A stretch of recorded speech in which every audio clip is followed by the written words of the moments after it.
Chapter 141. The latest chapter of this book is not finished yet.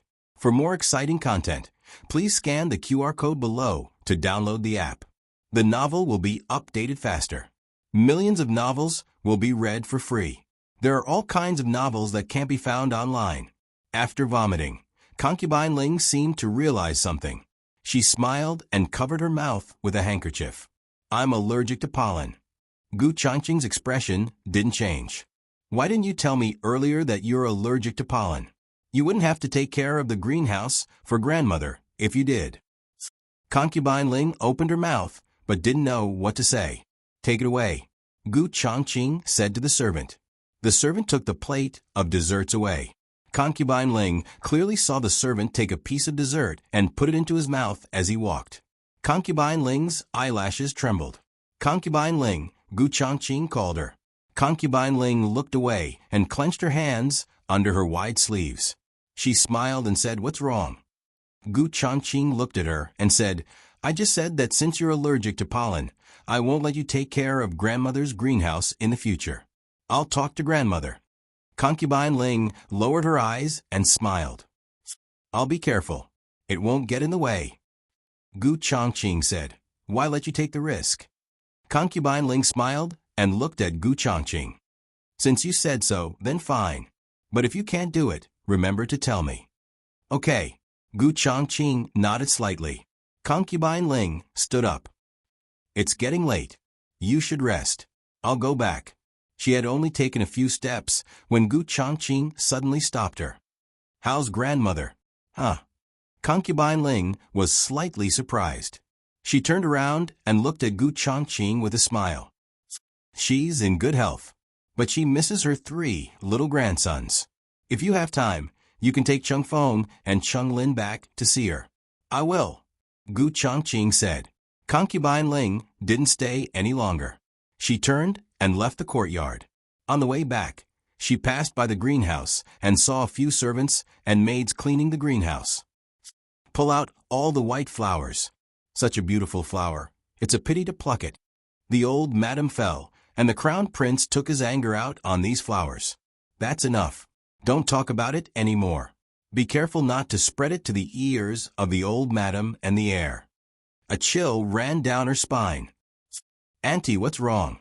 Are you feeling unwell? You don't look well," the maid beside her asked. Concubine Ling tightened her clothes and said in a trembling voice, "I'm fine. I'm fine." At night, there was another light shui in Beijing, but it was not as big as the previous night. The family closed the door and ate in the house.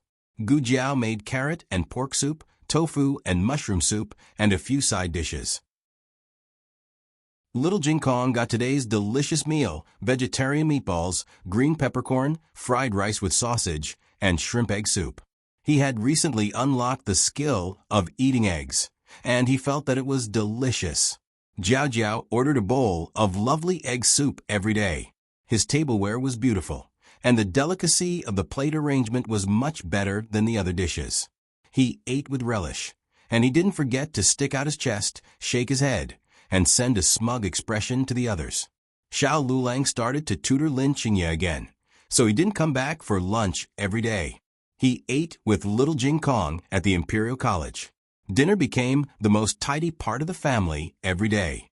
After dinner, the old madam, as the head of the family, would ask everyone how they were doing today. Little Jing Kong reported for the longest time every time.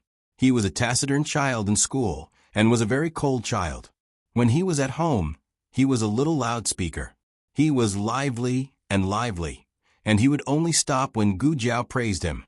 Today, there was nothing special about everyone.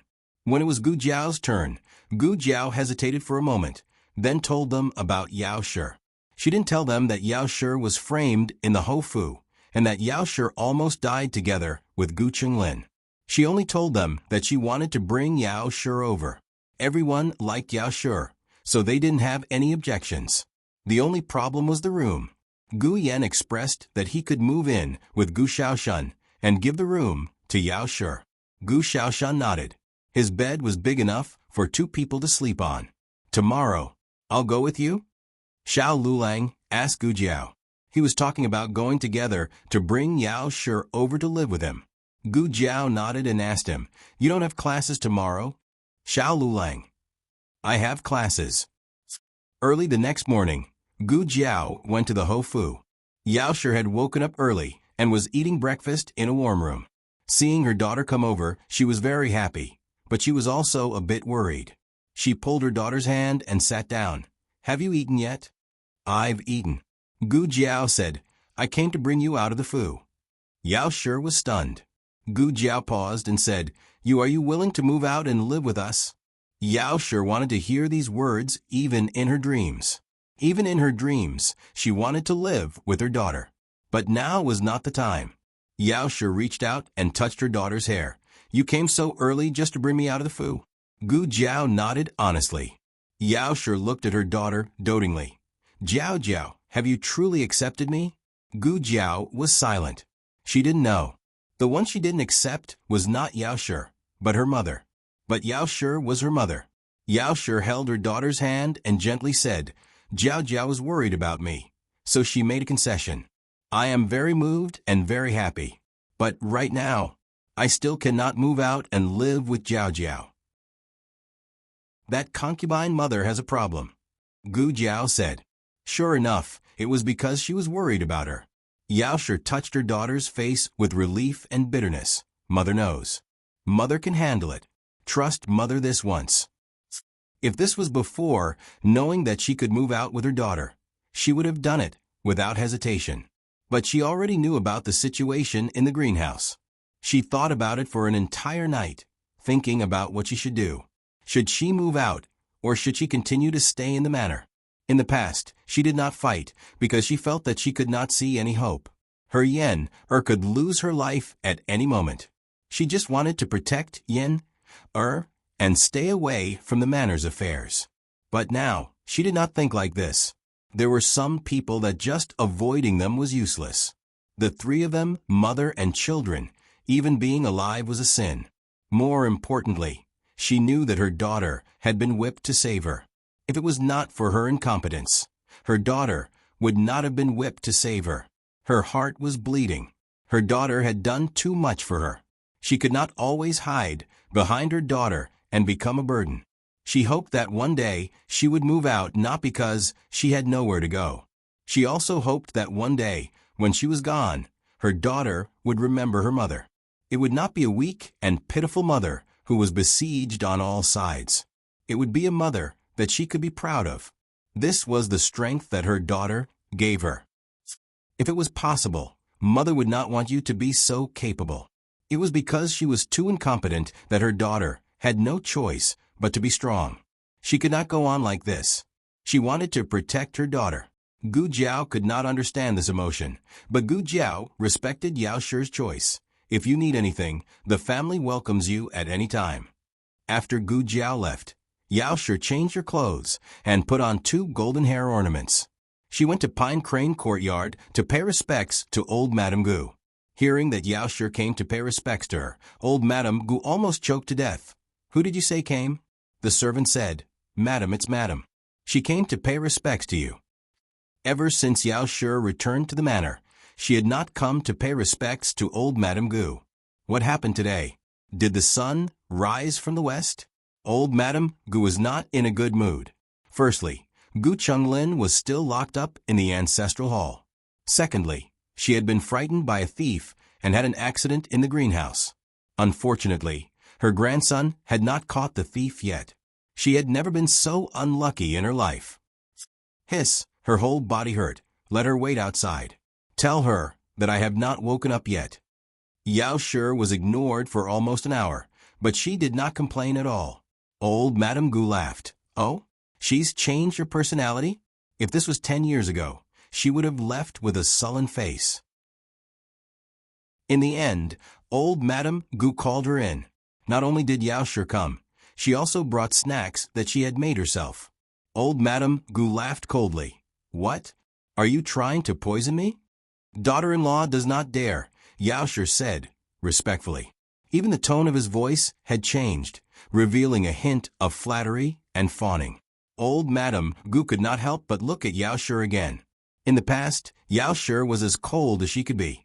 She had an appearance of having no desires. Even old Madame Gu found her to be an eyesore. Today, she had changed her clothes and put in her hair ornament.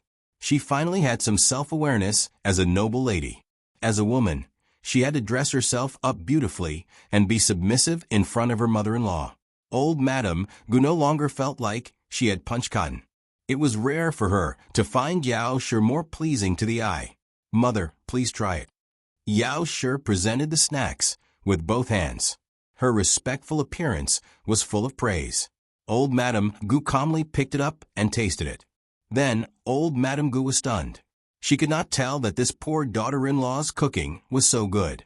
It was much better than the chef in the manor. Yao Shi said respectfully, "I also practiced for a long time before I dared to take it out to show filial piety to Mother. I hope Mother will not dislike it." Everyone in the room was so shocked that their jaws dropped. Did they hear wrongly? Did this really come out of the madam's mouth? Although Yao Shi did not come from a high family, she had a strong backbone.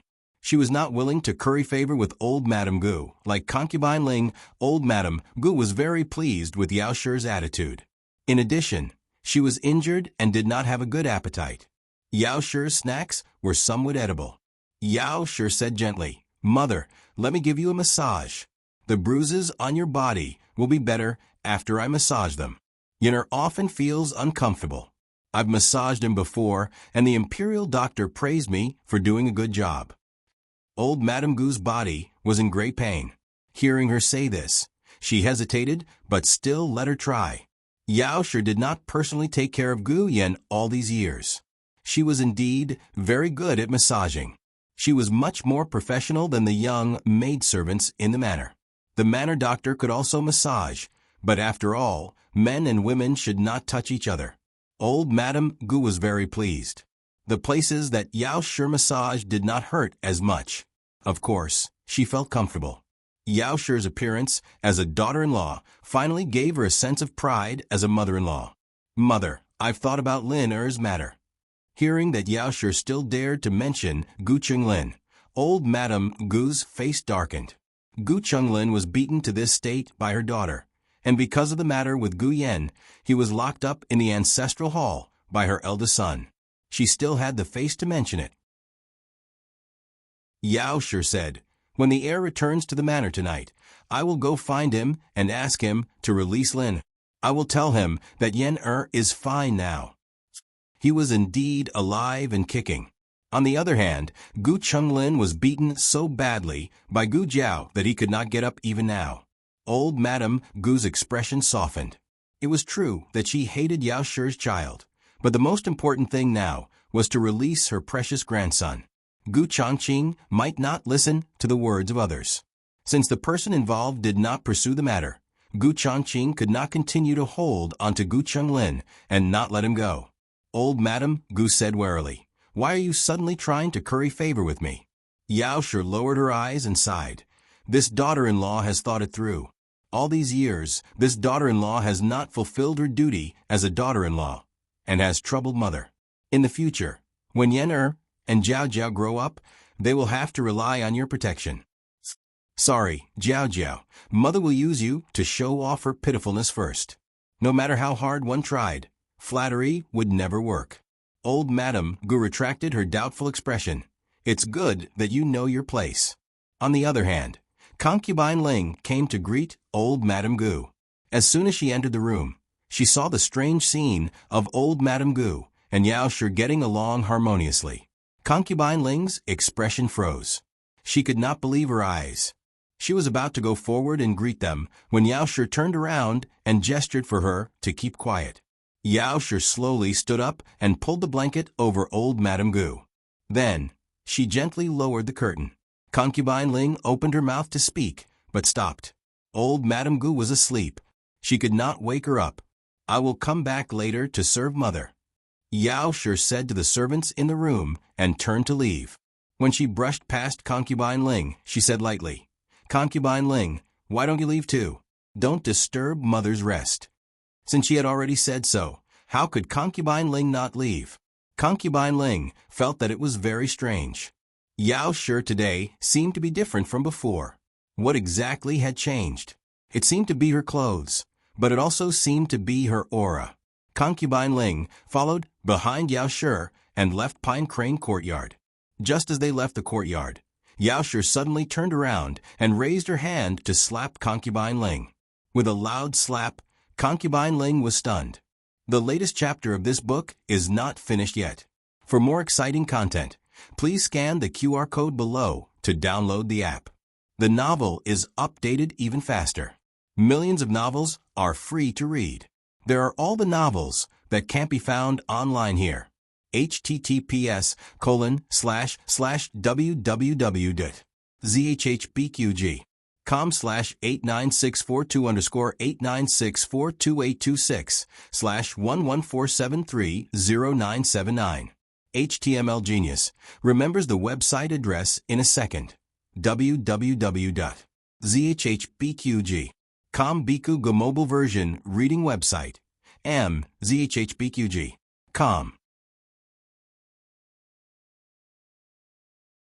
Chapter 142. The newest chapter of this book is not finished yet. For more exciting content, please scan the QR code below to download the app. The novel will be updated even faster. Millions of novels will be read for free. All the novels that cannot be found online will be available here. Anyone who had even the slightest contact with Yao Shi would not believe that Yao Shi would do such a violent thing. Yao Shi had a serious illness and depression. When she went crazy, she might lose her mind, but that was a different matter. However, the current Yao Shi was very clear-headed. Her emotions were also very calm. The slap she gave concubine Mother Ling was a slap with a purpose. Yao Shi's eyes were like torches as she said, "This slap is for you. You have made my daughter worry." As a mother, the thing she did not want the most was not to be hurt. Rather, it was to be hurt in front of her child. She wanted to protect her child. She did not want their bodies to be hurt, nor did she want their hearts to be hurt. Concubine Mother Ling's mouth was bleeding from the slap. It could be seen just how much force Yao Shi had used in this slap. Concubine Mother Ling used her finger to wipe the corner of her mouth. She then looked at the blood on her fingertip and laughed at herself. "Madam, what are you saying? I do not understand." Yao Shi coldly said, "In front of me. Do you have the right to call me that?" Concubine Mother Ling's gaze became cold. It seemed that she could not be bothered to continue pretending. She coldly smiled and said, "Has Madam gone crazy? After serving the old Madam for an entire morning, you think that you are the head wife of the manor?" Yao Shi said with a stern expression, "I do not think so. I am the official wife of the Marquis Manor. You, on the other hand, believe that you are infallible, but in the end, you are just a concubine. Hitting you is setting the rules for you. If you have the guts, go and complain." Concubine Mother Ling smiled mockingly and said, "Does Madam believe that I do not dare?" Yao Shi looked into her eyes without blinking. "If you dare, I also dare. What you have done to me, you know best in your heart." For the first time, Concubine Mother Ling was unable to look at Yao Shi. She coldly snorted and looked away. "I do not understand Madam's words." Yao Shi stared at her face. "It's fine if you pretend to be deaf and mute. The days are long. I will let you see clearly that me not fighting with you is not because I cannot beat you. It's because I am too lazy to fight with you." Concubine Ling suddenly laughed. "Oh, you don't care about these things, do you? Status, fame, and fortune are all worldly possessions. This is what you said yourself, Madam." Yao Shi took a step forward and stared at Concubine Mother Ling. "I do not want it, but if you want it, I will not give it to you." "You," Concubine Ling choked. It had to be said that Yao Shi's last words had hit Concubine Mother Ling's weak spot. The position of Madam that Yao Shi did not care about was something she had always dreamed of. Marquis Gu's favor that Yao Shi did not care about was something she had always dreamed of grabbing. Even Yao Shi's appearance and Yao Shi's indifference to worldly affairs were things that Concubine Mother Ling could not obtain. Concubine Ling clenched her fists and began to change the topic. "How noble can you be compared with me? Back then, my elder sister didn't despise your family's decline. nor did she despise your young age. She treated you as a close sister, but you stole her husband. Yao Shi did not believe that concubine Mother Ling did not understand the truth of the matter. She was infuriating her. Yao Shi would no longer be led by the nose like in the past. Yao Shi faintly smiled and said, "At least I managed to steal him. What about you? In the 10 years that I wasn't in the manor, you were unable to steal this man for a full 10 years. You only have this bit of ability." Yao Shi's words stabbed concubine Mother Ling's heart. Concubine Mother Ling was so angry that she almost vomited blood. She had never been in such a sorry state in front of Yao Shi. Compared to Yao Shi's words that stabbed her heart, that slap was nothing. Yao Shi saw that concubine Mother Ling had used up all of her fighting strength. She coldly glanced at her and proudly walked away. When she walked far away, concubine Mother Ling's maidservant finally dared to go forward and say with concern, "Concubine Mother, are you all right? Madam is too excessive. How could she hit you? Let's go tell the old madam, and have the old madam punish her." Concubine Mother Ling touched her swollen cheek and coldly said, "Just because of a slap? Good iron needs to be used on the blade." After Yao Shi returned to her courtyard, she didn't let any maidservants follow her and went straight to her bedroom. As soon as she entered, she closed the door and fell to the ground as if she had lost all her strength. Midway through, Nanny Fong felt that something was wrong with her madam. After Yao Shi entered the room, she also pushed the door open and walked in. As a result, she saw Yao Shi sitting on the ground in a sorry state. So it wasn't that she wasn't afraid. She was just holding it in. Nanny Fong was Yao Shi's attendant. She was 10 years older than Yao Shi. When she was in the Yao Manor, she had served Yao Shi. It could be said that she had watched Yao Shi walk step by step to where she was today. She knew Yao Shi's personality very well. She didn't cause trouble, and was a little afraid of trouble. Otherwise, she wouldn't have been forced to move to the farmstead. When Yao Shi boasted to the eldest miss, Nanny Fong didn't have much hope. She only thought that she was just saying it. Who would have thought that she would rudely hit concubine Mother Ling? This was under the condition that she didn't have an illness. To be honest, Nanny Fong was quite surprised by this madam. "Nanny." Yao Shi looked at Nanny Fong with grievance. Nanny Fong laughed and knelt down to fix Yao Shi's hair ornament. "Madam did very well. Madam is very brave. In the future, just be like this and put on the airs of the main wife. If you're afraid, don't show it in front of others. Don't let those vile people look down on you. If we don't fight, others won't believe us. Since that's the case, then fight openly and let them understand how fierce we can be when we fight." Yao Shi's emotions calmed down little by little. She nodded. "I was naive in the past. I thought that if I didn't fight, they would let me and Yenner go. I won't be so stupid in the future." There were too many things to do in the Ministry of Works, so Marquis Gu couldn't return home last night. Tonight, he dragged his tired body back home. Without saying anything, he went to Yao Shi's room. It was so late, but Yao Shi didn't sleep. She even left a lamp in the room for him. Marquis Gu was moved. Sure enough, after living in the farmstead for more than half a year, his relationship with his madam was much better than before. Marquis Gu's tiredness was swept away. He opened the door with a refreshed expression. "Madam, I'm back." As soon as he finished speaking, a washing machine fell in front of him with a bang. Marquis Gu raised an eyebrow strangely. This is..." Yao Shi turned around and coldly looked at him. "I heard that you went to Jiao Jiao." Marquis Gu's heart skipped a beat. He straightened his back and said, "Which bastard said that?" "Huang Zhong." Yao Shi faintly said. Huang Zhong slowly walked out from behind the pillar with his head drooped. Marquis Gu's expression immediately changed. "You traitor." Huang Zhong's head drooped even lower. What did it mean when the gods fought, the little devils suffered? This was it. "You created this mess yourself. Go clean it up yourself. I can't handle it anymore." Yao Shi had Huang Zhong leave. Marquis Gu approached Yao Shi and cleared his throat. He went to grab Yao Shi's hand, but his hand was slapped away by Yao Shi. Marquis Gu awkwardly said, "You're talking about that time at the farmstead, right?" I didn't do it on purpose. I swear. At that time, I thought she was trying to harm you. Yao Shi said, how could she harm me? I am her mother. How is that not possible? I am her father, yet she still beat me. And not just once. She even kicked me into the water, scooped me up, and hung me up a tree. It's so tragic. Even when I didn't do anything wrong, she would still beat me for no reason. It's like she was just playing with me. Marquis Gu thought of the beating he had received outside the county government during the provincial examination. Even now, he still could not calm down. Marquis Gu did not say these words to Yao Shi. He was a man.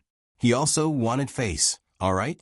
Marquis Gu gently coughed and tugged at Yao Shi's sleeve. All right, I was wrong. That time was my fault. I will never treat her like that again. The person you should be apologizing to is not me. Yao Shi pulled out her sleeve and turned around, not wanting to look at him. If Jiao Jiao cannot forgive you, then I will never forgive you in this lifetime. Marquis Gu looked at the washboard on the ground, feeling wronged. Wu, was it too late to kneel now? As for the matter of Yao Shi not moving to Bai Shui Lane, the entire family felt regretful. However, they were the same as Gu Jiao and respected Yao Shi's choice. After half a month of knocking and hammering, the medical center finally began to take shape. The medical center had a total of 2 floors. There was a backyard and a row of rooms in the back. Gu Jiao placed great importance on protecting the privacy of her patients. She did not set up all of her patients in the main hall like a normal medical center. The main hall was the counter, the consultation desk, and the pharmacy. The normal consultation rooms were on the first floor, and the patient rooms were on the second floor. The rooms in the back had not been put into use yet. Gu Jiao's idea was to build an operating room and a treatment room. Of course, this was all for later. What do you think our medical center should be called? In the main hall, the second boss asked Gu Jiao, who was flipping through the accounts. Gu Jiao turned a page. Anything is fine. You decide. The name did not matter. The most important thing was the doctor and the medicine. The doctor's medical skills needed to be high, and they needed to have medical ethics. The medicine needed to be of good quality, and the price needed to be fair. Her medical center was not only open for the rich. She needed to be honest with both the old and the young. What do you think of the Miracle Hands Hall? The second boss's tone was very casual as he asked. Gu Jiao made a sound of surprise. The Miracle Hands Hall is very good. The second boss's eyes spun. Then it's decided? Gu Jiao nodded. N. The second boss waved his large hand. Bring the plaque in. Miracle Hands Hall, Miracle Hands Hall. He had made up his mind to compete with Miracle Hands Hall. Gu Jiao shook her head. At this moment, the second boss was like a child who wanted to fight with others. The second boss was truly devoted to his medical center. Perhaps it was because he was born with a passion for this line of work. Otherwise, he would not have been oppressed by the Hu family to such an extent. He still did his best to run his medical center. After he was driven out of the Hu family, Clear Spring Town's medical center did not belong to him anymore. However, the connections he had left behind in the past were still there. After shopkeeper Wang received his messenger pigeon, he did not say anything and rushed to the capital. The old doctor originally wanted to come, but he was old and could not bear the torment. Thus, he sent his disciple over. His disciple was also someone who could be trusted. Her medical skills were still somewhat inexperienced, but she had a good character and was hardworking and eager to learn. In addition, there was also a doctor that he had met in the capital. He had a disagreement with the second boss's stepbrother and left Miracle Hands Hall in a fit of anger. He had also been invited over by the second boss. Everything had been prepared. They were just waiting for an auspicious day to open. The second boss flipped through the almanac. On the 25th, the city will open. This is the day. Coincidentally, the girls' school next door was also set to open on the 25th. The news of the girls' school had already spread. There were voices of praise among the people, and naturally there were voices of opposition. However, the imperial court was very good at creating momentum. after announcing that several famous talented women in the capital would be entering the girls' school. The voices of opposition weakened. There were two ways to enter the girls' school. One was to enter without an exam. Those who received this qualification were usually talented women who were already famous in the capital. For example, Zhuang Mengdai's older sister, Zhuang Yuxi, or the Marquis Fu's daughter, Gu Jinyu. The other way was to enter through an exam. Because of what had happened last time, Marquis Gu had not been allowed to step into Yao Shi's room for many days. It was impossible for him to apologize to that girl. He thought of another way to express his love for her daughter to Yao Shi.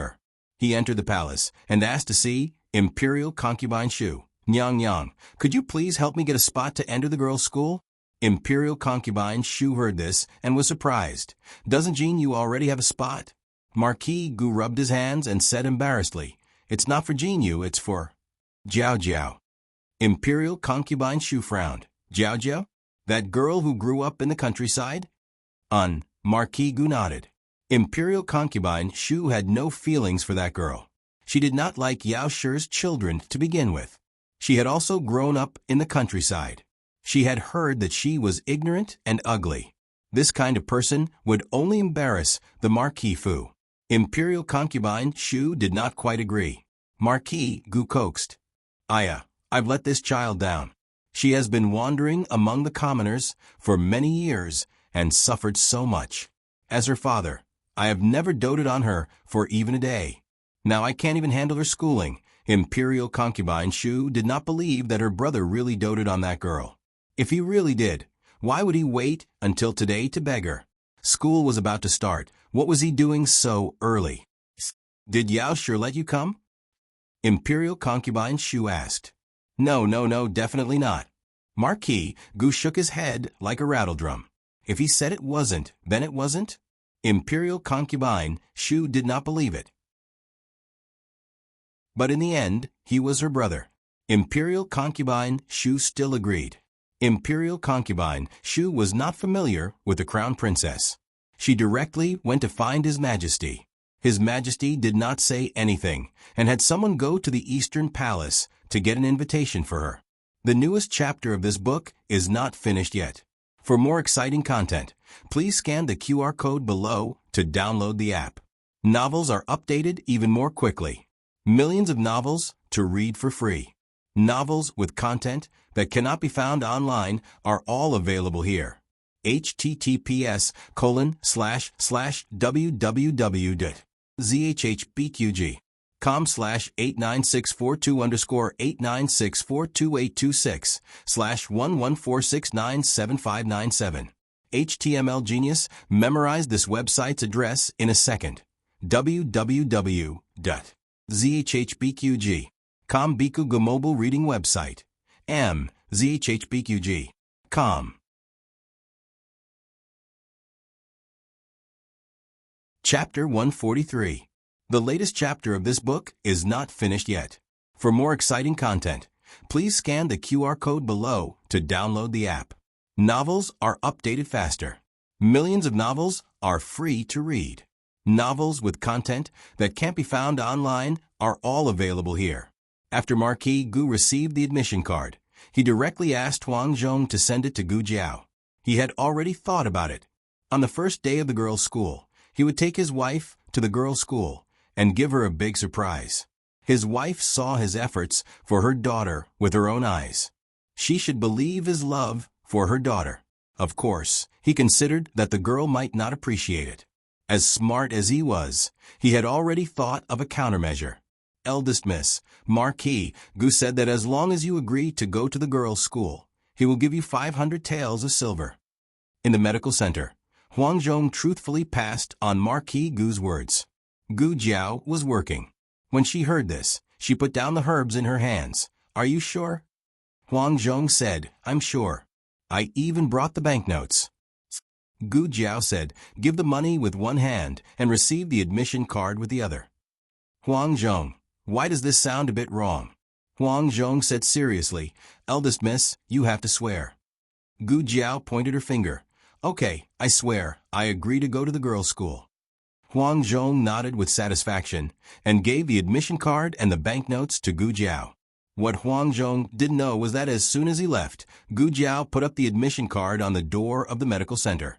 Admission card for sale, 100 taels of silver for one. The second boss opened his mouth in shock. This also wants to be sold? This also meant that before Huang Zhong arrived, someone had already sent an invitation to the school. This person was no other than Princeton, who Gu Jiao had met twice in the county. Princeton asked Imperial concubine Zhuang for the admission card. He didn't even bear to give it to Zhuang Mengdai and directly sent someone to send it to Gu Jiao. Gu Jiao put it up for sale without saying anything, and it was already sold. Gu Jiao said nonchalantly, "Yes, sell it." "Why wouldn't I sell it?" "Then what did you two talk about just now?" The second boss was very clear that Gu Jiao would not go to the girls' school. Gu Jiao said, "He asked me to agree, and I've already agreed. Is there a problem?" The second boss's jaw dropped. So the main point was to agree to this segment? Weren't the girls going to the girls' school? This works. At the very least, the second master knew a little about the relationship between the father and daughter. He really sympathized with Marquis Gu now. "You've been tricked by your daughter so many times.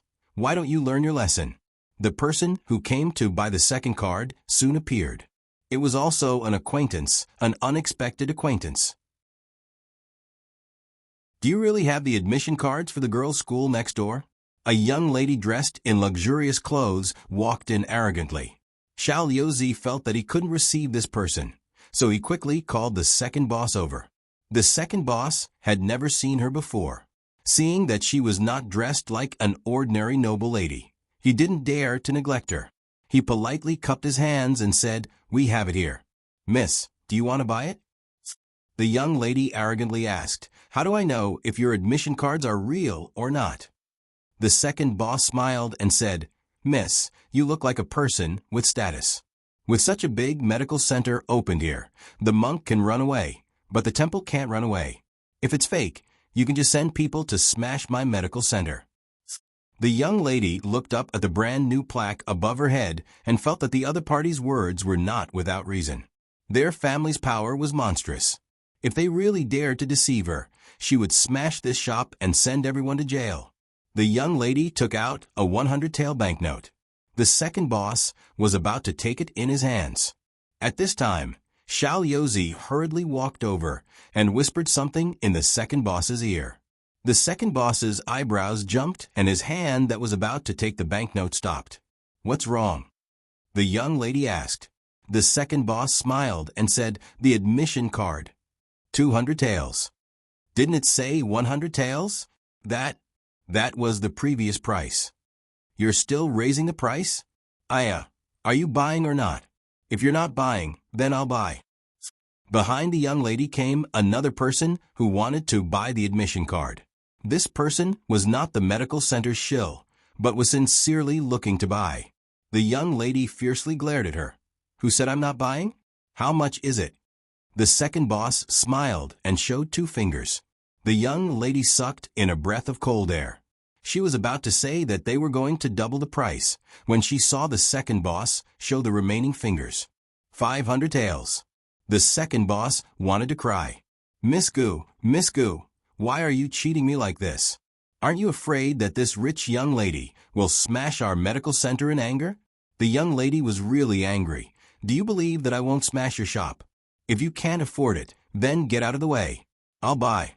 The domineering woman behind her said. 500 taels could buy an admission card to a women's school.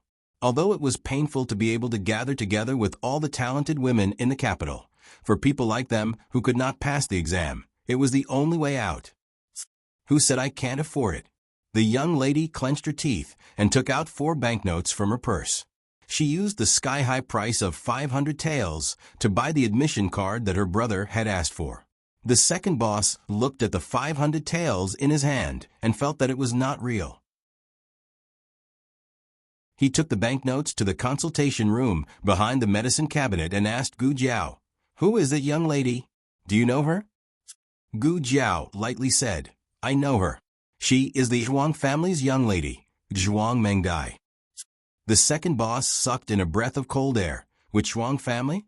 Could it be the imperial tutor's Zhuang family? Gu Jiao seriously thought for a moment. Oh, it seems so. What do you mean it seems so? The second boss's legs went soft. My young lady, do you know who you are cheating? That is the imperial tutor's granddaughter, the Empress Dowager's grandniece.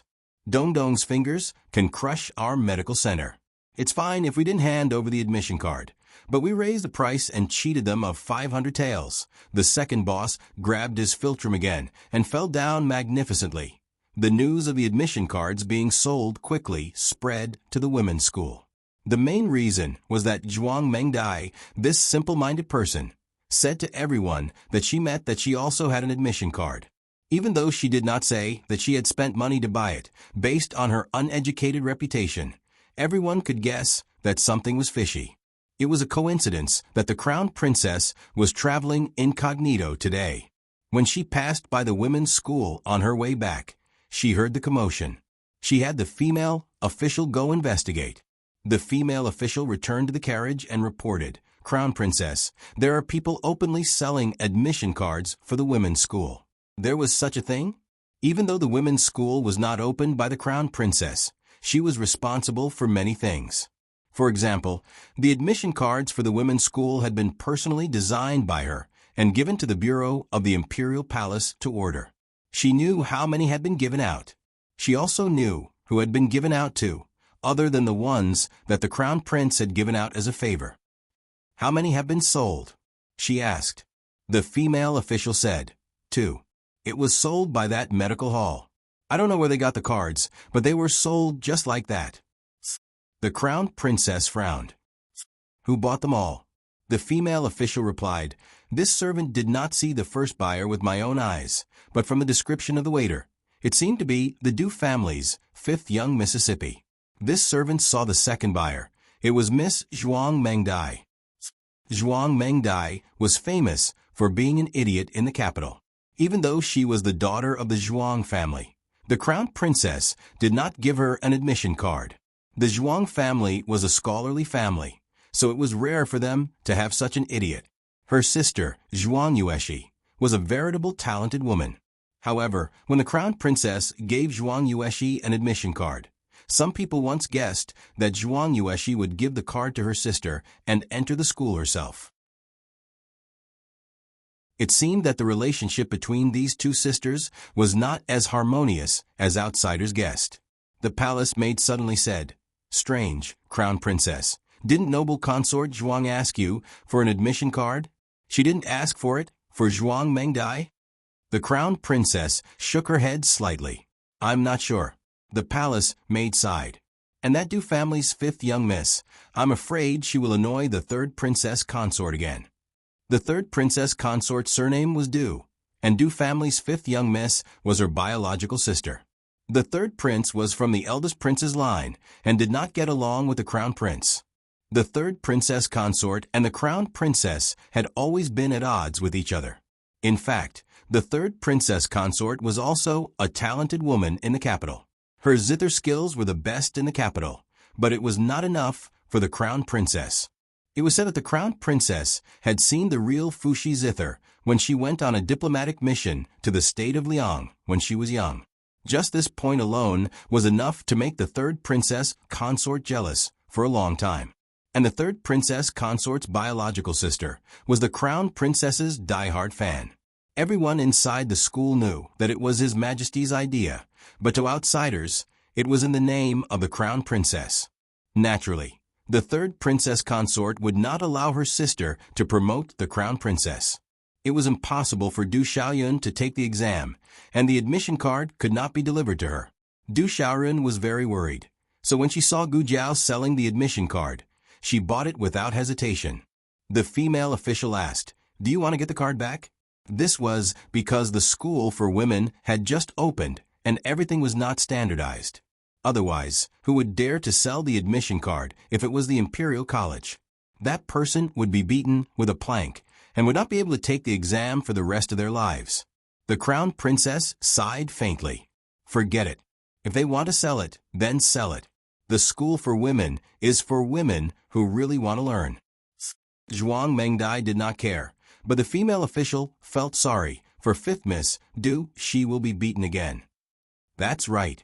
When the third princess consort found out that her biological sister had found someone to buy an admission card to the school for women, she was so angry that she went on a rampage. Disregarding her identity as the imperial consort, she rushed back to her maternal family that very night and ruthlessly taught Du Xiaoyun a lesson. The latest chapter of this book is not finished yet. For more exciting content, please scan the QR code below to download the app. Novels are updated even faster. Millions of novels are free to read. Novels with connotations that you can't find online are all available here. https://www.zhbqg.com/89642_8964226/11469338. HTML Genius remembers this site's address in 1 second. www.zhbqg.com Bikugo mobile reading website. zhbqg.com.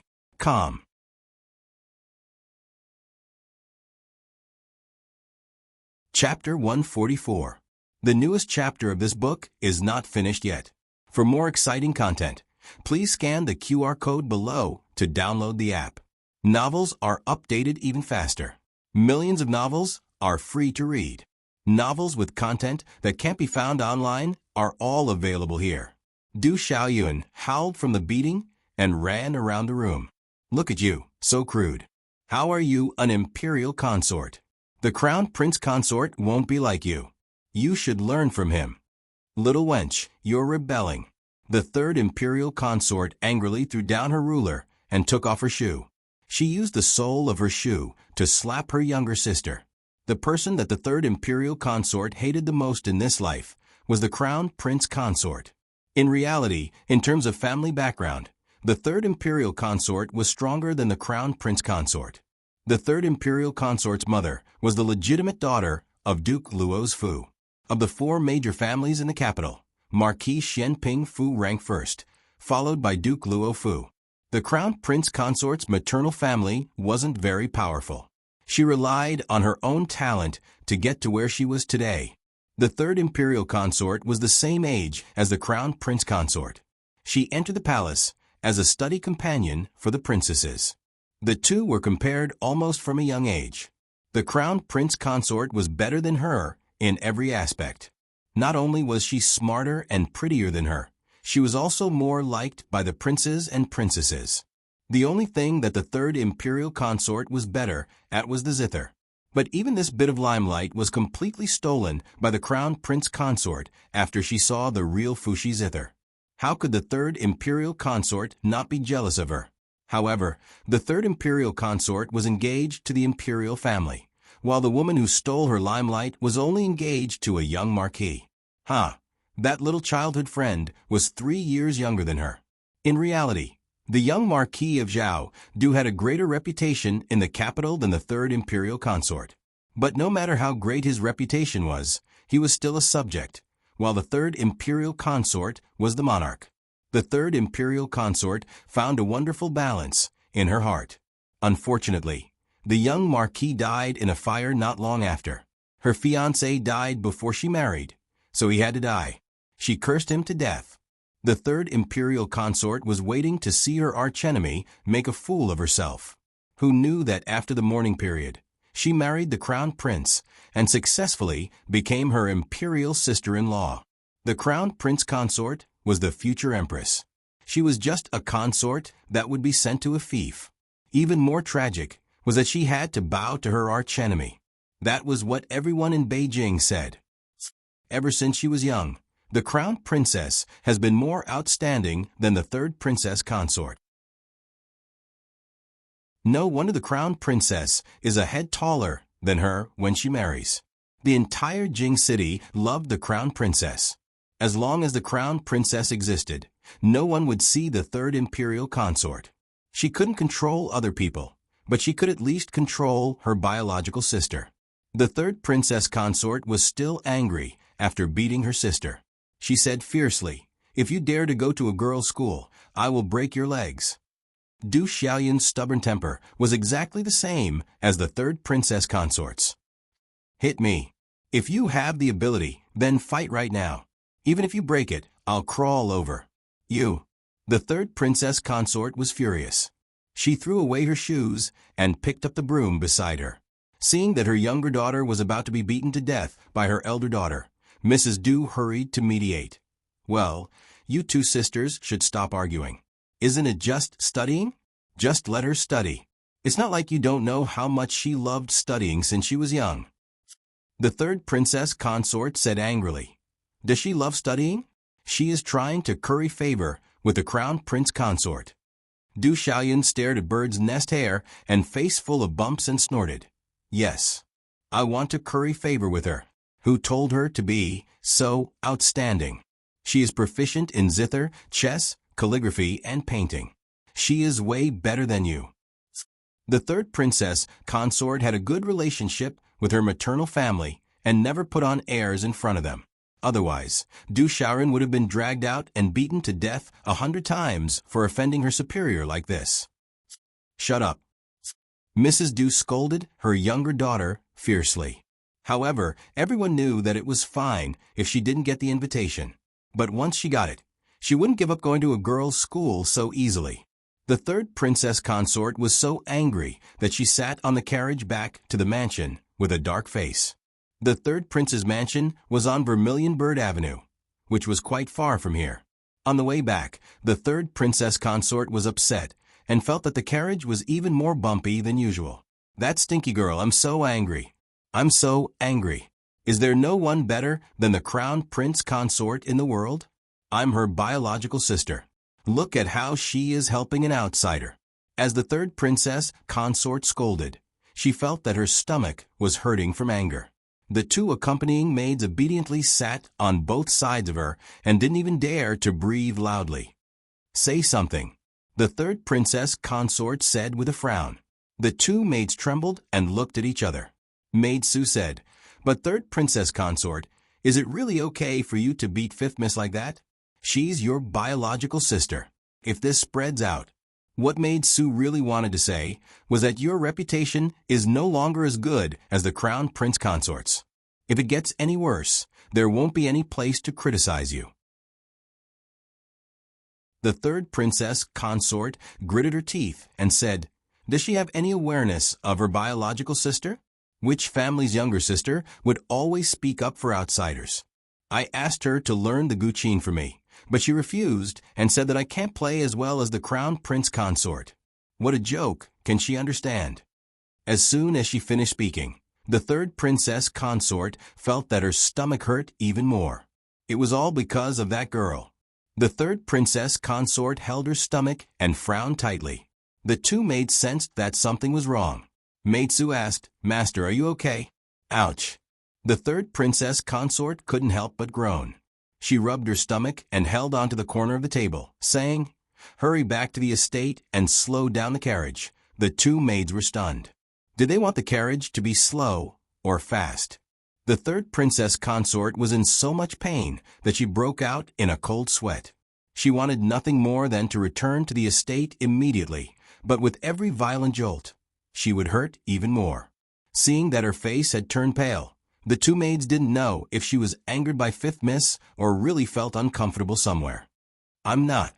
The third princess consort was about to say that she was fine when she felt a sharp pain in her stomach. She lost her balance and fell straight onto the floor of the carriage.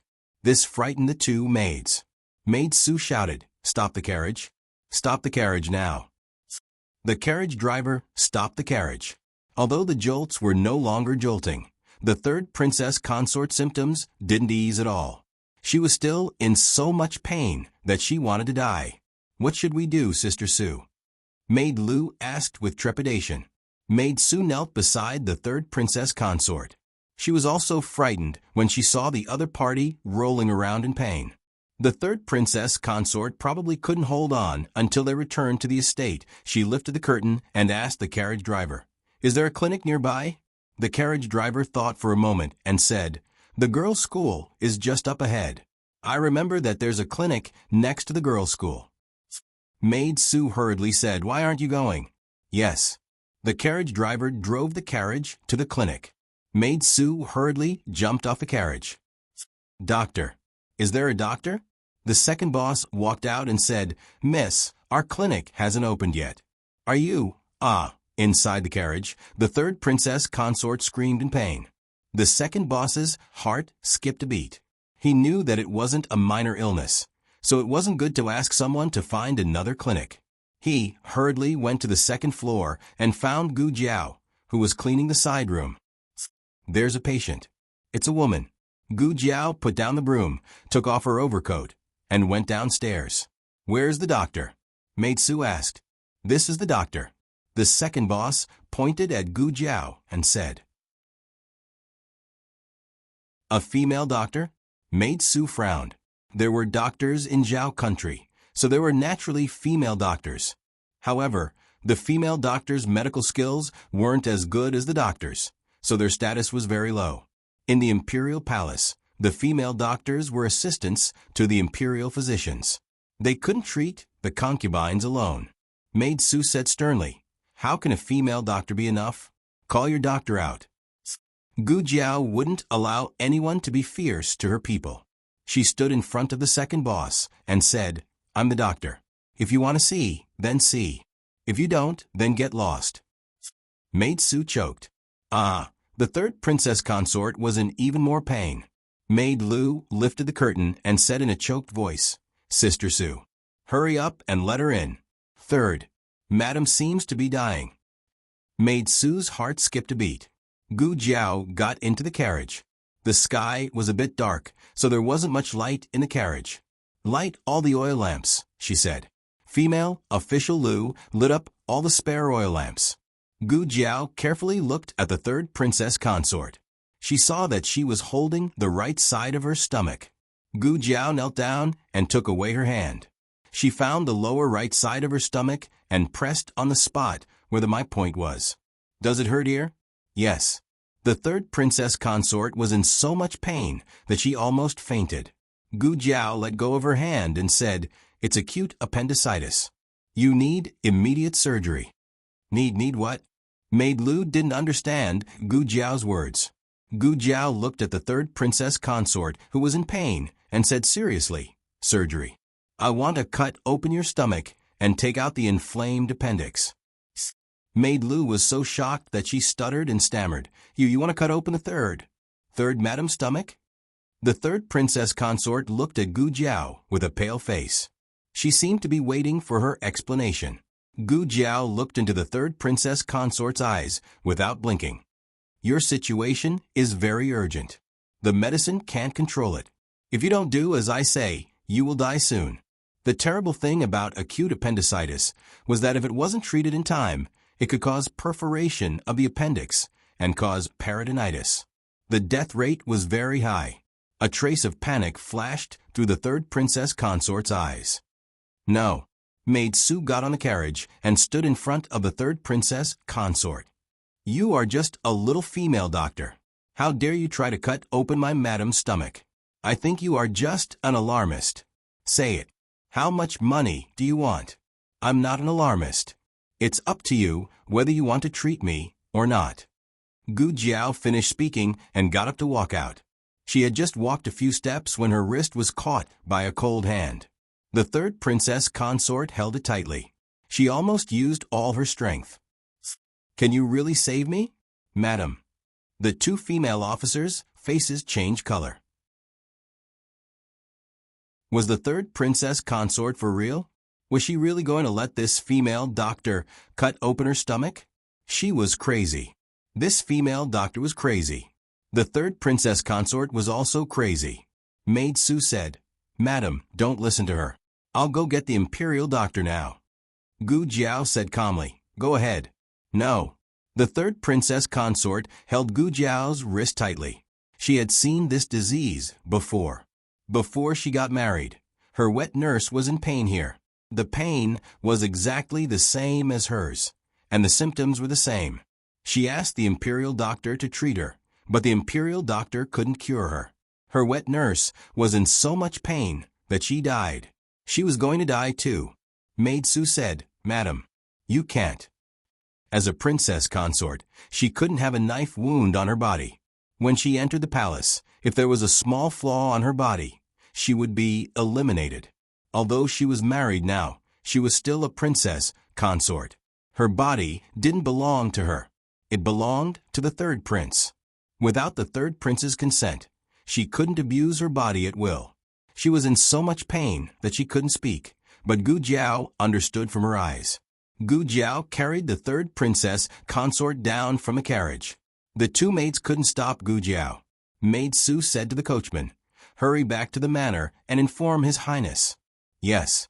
The coachman rushed back to the manor without stopping. Gu Jiao carried the third princess consort into the side room and put her on the temporary operating table. The third princess consort looked at her in fear. Gu Jiao wasn't good at sensing her family's emotions, but she understood the patients. She said, "Don't worry. I'm confident.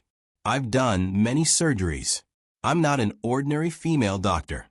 My medical skills are very good. Your surgery isn't complicated and it won't hurt. I'll give you anesthetics. You won't feel anything during the entire process." She said a lot in one breath to calm the patient's emotions. The third princess consort's eyes turned red. Not only was she afraid of death and pain, but she was also afraid of many things. Her life didn't belong to her. It belonged to the entire royal family. Her body didn't belong to her either. It belonged to the third prince. Without her husband's permission, she let others hurt her body. She would be reviled by others. Gu Jiao looked at her steadily. Nothing is more important than your life. Your body is your own. You don't need anyone to make decisions for you. If you're criticized and reviled by others because of your treatment, then it's not your fault. It's the whole world's fault. The third princess consort burst into tears. The surgery went smoothly. There was a new anesthetics in the small medicine box. The third princess consort reacted well to the anesthetics. She fell asleep during the surgery. When she woke up, she had changed into dry clothes and was lying on the bed in the side room. "Does it still hurt?" Gu Jiao asked. The third princess consort shook her head. "It didn't hurt that much. After the anesthetics wear off, the wound will hurt, but it should be tolerable," Gu Jiao said. Then she told her some things to pay attention to after the surgery. The third princess consort wasn't very popular in the capital. She didn't fit in. Others didn't like her, and she didn't like others either. But this little girl was different from most of the people she had met. The third princess consort opened her mouth weakly. "What's your name?" "Gu Jiao." The latest chapter of this book isn't finished yet. For more exciting content, please scan the QR code below to download the app. The novel is more complete and updated faster. Millions of novels are free to read. You can find all the novels that you can't find on the internet here. https://www.zhhbqg.com/89642_89642826/1146611766. HTML Genius. Remember the website address in 1 second. www.zhhbqg.com Biku Go mobile reading website. zhhbqg.com.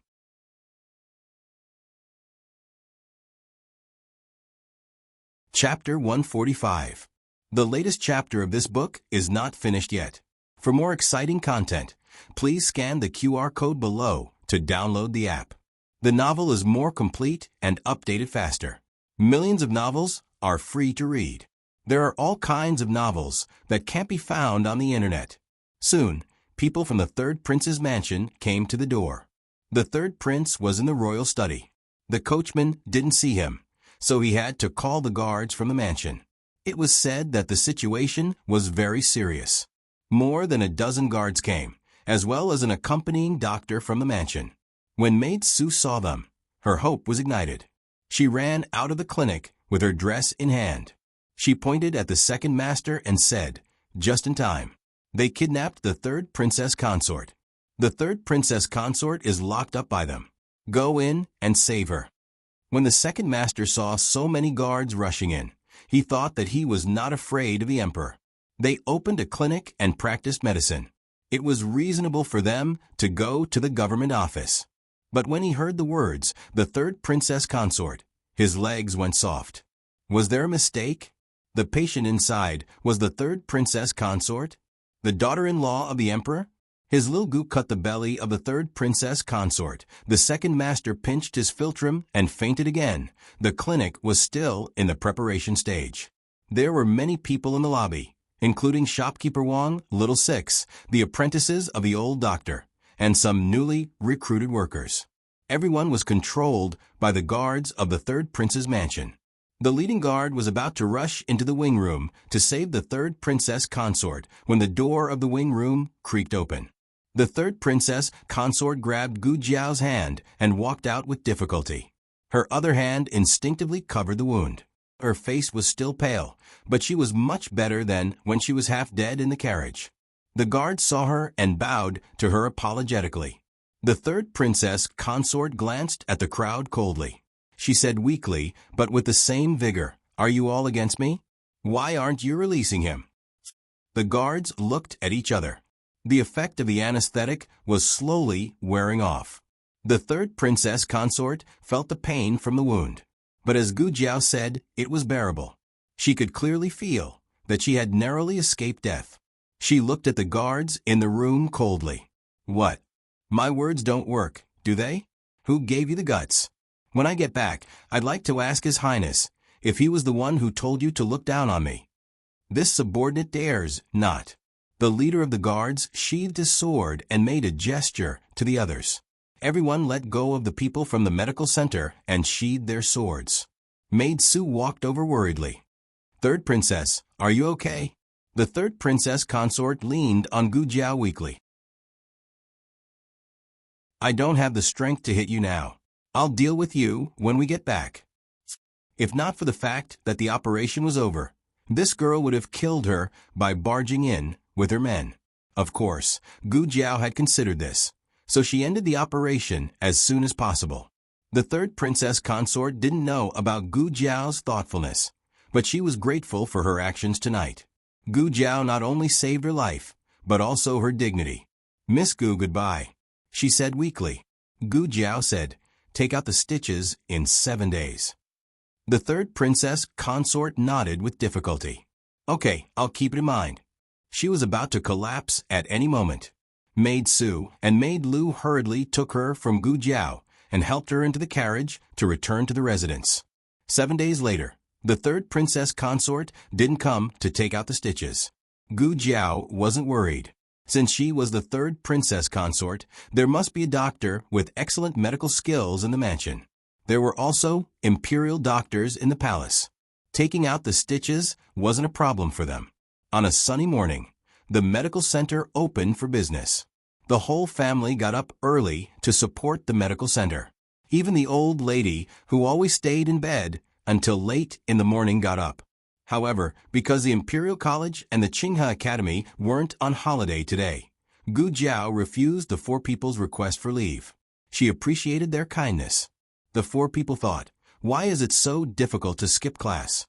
The four brothers went to the Imperial College and the Academy with their bags of books in their arms. The old lady didn't have anything to do, so she got into the carriage sent by the second boss and went to the medical center together. The signboard of the Miracle Hands Hall had already been hung up. They were just waiting for Gu Jiao to take off the red cloth. Gu Jiao didn't pretend to be pretentious. She lifted her hand and took off the red cloth. On the simple and elegant signboard, there were 3 large golden words, Miracle Hands Hall. The second boss was very happy. Although he didn't have Rejuvenation Hall, he still had the Miracle Hands Hall. He was still the second boss in name. Gu Jiao was also very happy. The capital's expenses were so high. It wasn't good to just sit around and eat until it ran out. With the medical center, they could start making money. With money, they could send the 4 men in the family to more books and better schools. The 4 people who were suffering in the classroom sneezed in unison On the first day of the medical center's opening, all patients were treated for free. All herbs were 20% off, and all supplements were 50% off.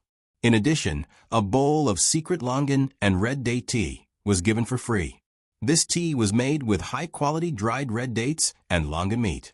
It also had wolfberries. It could replenish the qi, nourish the blood, and beautify the skin. More importantly, it had a lot of sugar. It was delicious. The old lady stayed by the stove and slurped down bowl after bowl of soup. Not many customers came, but the soup was already half gone. The girls' school was also starting today. Gu Jinyu also woke up very early. When she dressed up and went to pay her respects to her parents, she saw that the Marquis Gu and Yao Shi had also gotten ready. They were dressed appropriately and looked like they were about to go out. Gu Jinyu was slightly taken aback. "Father, mother, you are," the Marquis Gu smiled. "Isn't the girls' school starting today?" Gu Jinyu understood. "Father, mother, are you sending me to the girls' school?" Recently, the relationship between her parents seemed to have become tense. Her mother seemed to have changed into a different person. She started to fight with concubine Ling in all sorts of ways, causing her to show less concern for her. She couldn't help but show a happy expression. "Father, mother, you're so nice." The Marquis Gu patted his daughter's hand dotingly. "All right, it's getting late. We should set off. Don't be late." If they were late, they wouldn't be able to see the famous scene of that brat entering the girls' school. He must let his wife see with her own eyes how hard he worked for that brat. "Hurry, hurry, madam." If they were late, the surprise would be gone. He had been telling Yao Shi about the surprise since last night. Yao Shi had thought it was something big. So it was to send Jinyu to school? On the way, Yao Shi's mood was not very high. As Jinyu's mother, logically speaking, she should be excited about Jinyu entering the school. But for some reason, she wasn't that excited. It wasn't that Gu Jinyu didn't sense her mother's emotions. But her mother had been fighting with concubine Ling recently, and had always looked so deep. She didn't take it to heart. The carriage quickly arrived at the girls' school. The Marquis Gu was already imagining the touching scene of his wife meeting that brat in his mind. Yao Shi excitedly held her daughter's hand. "Jiao Jiao, why are you here?" Jiao Jiao gently said, "I'm here to attend school." Yao Shi was shocked. You also entered the girls' school? How did you get in? Did you enter on your own?" Jiao Jiao shyly lowered her head. "How could that be?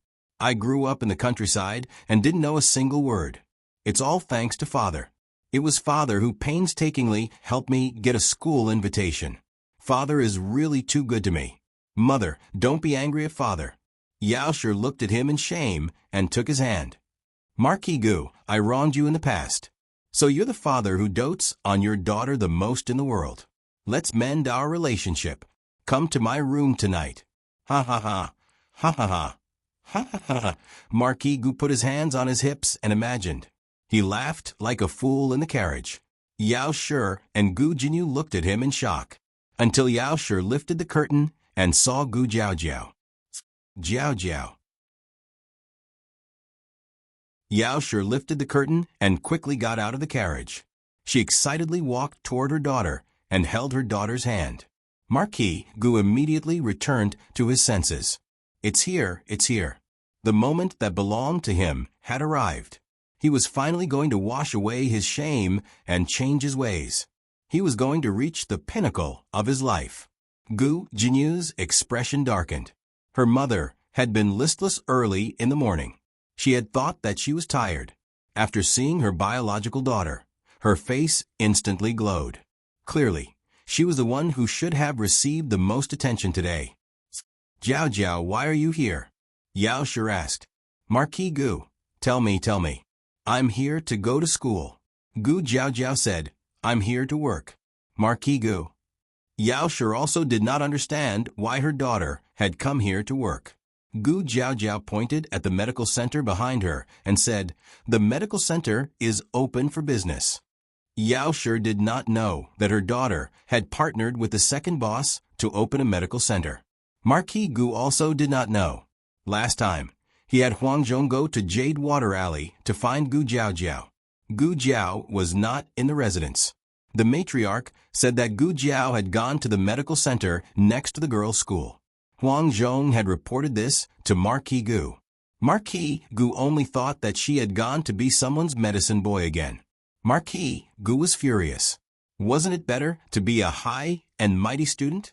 Marquis Gu did not want to be a bad father in front of Yao Shi, but he really could not control his temper. What are you thinking? Why aren't you going to school? Didn't you agree to me? I've already given you the invitation and the money, and you've only given me this? Gu Jinyu understood what was going on. Father had secretly given Gu Jiao an invitation.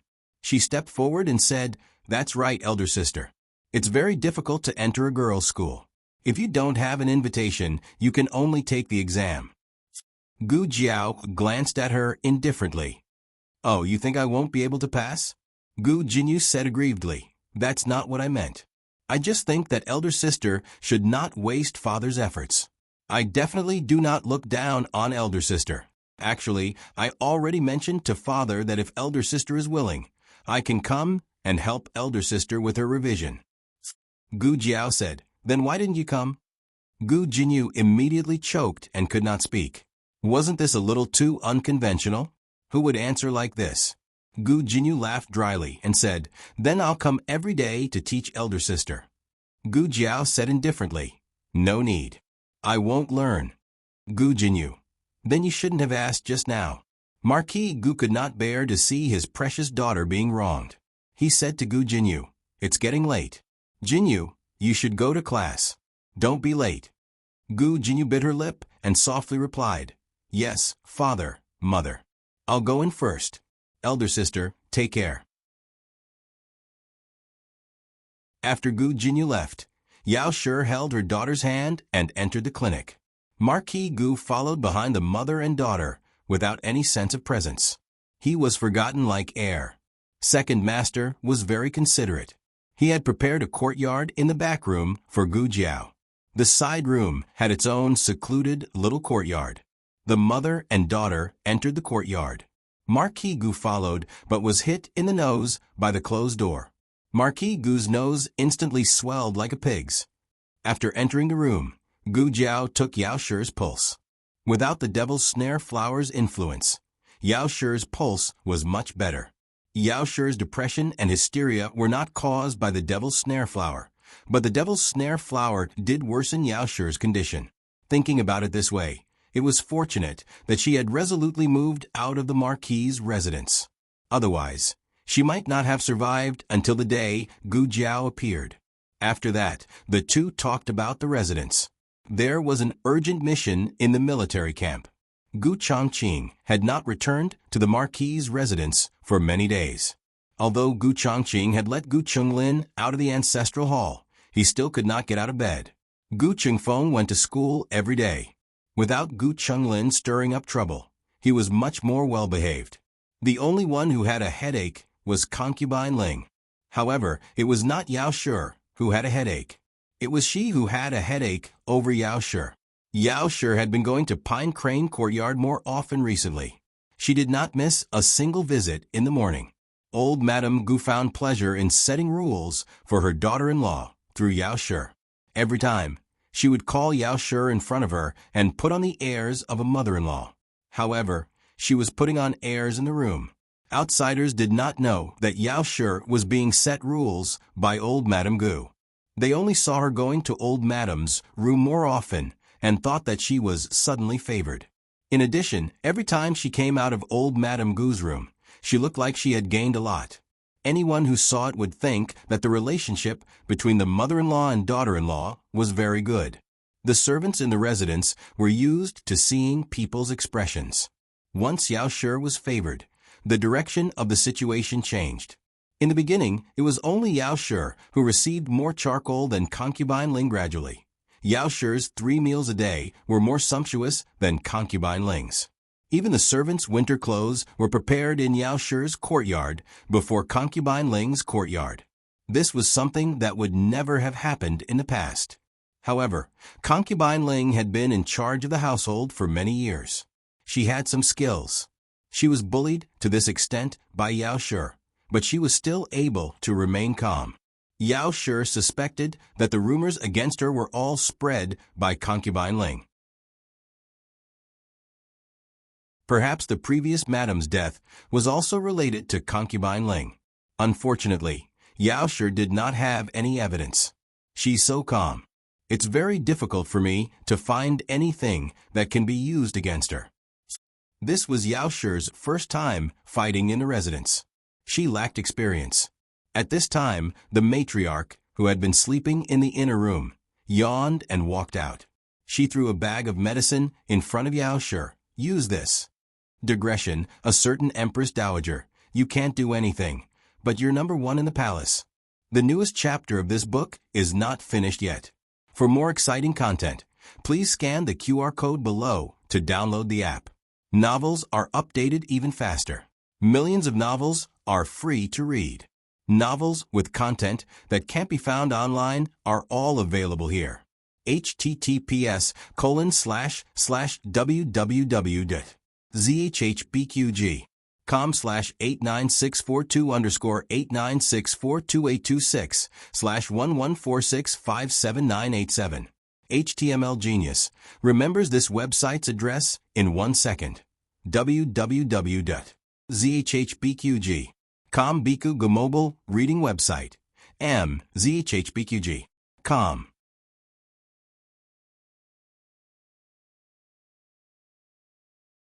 Chapter 146. The newest chapter of this book is not finished yet. For more exciting content, please scan the QR code below to download the app. Novels are updated even faster. Millions of novels are free to read.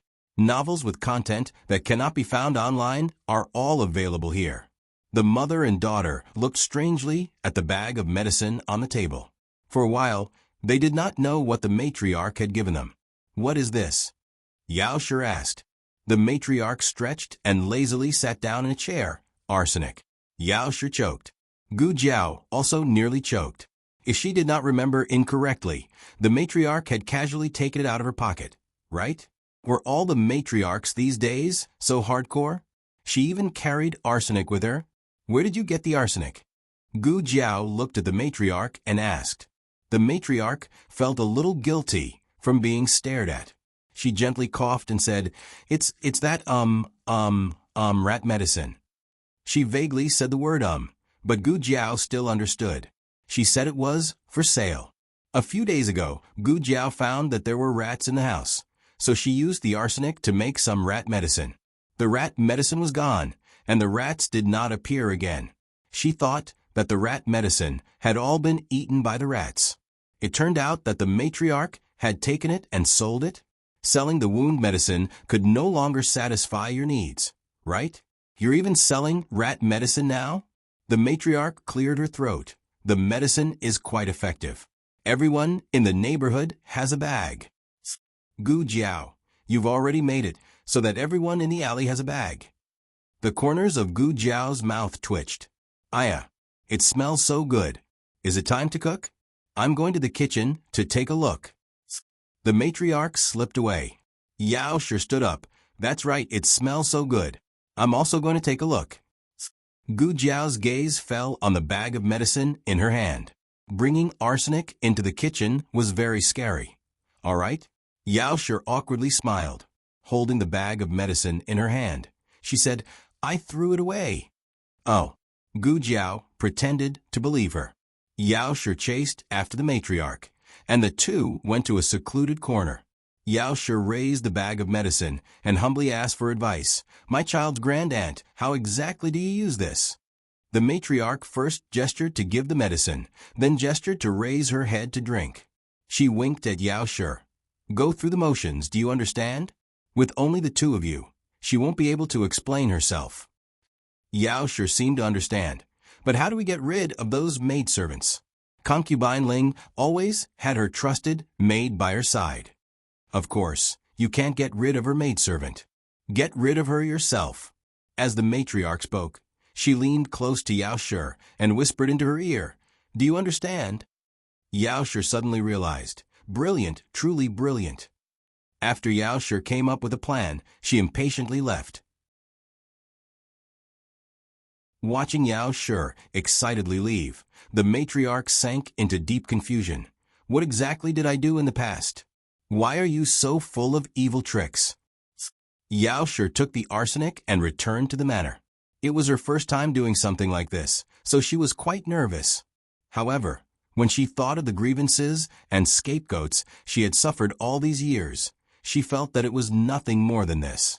She first carried out the first step of her plan: lure the snake out of its hole.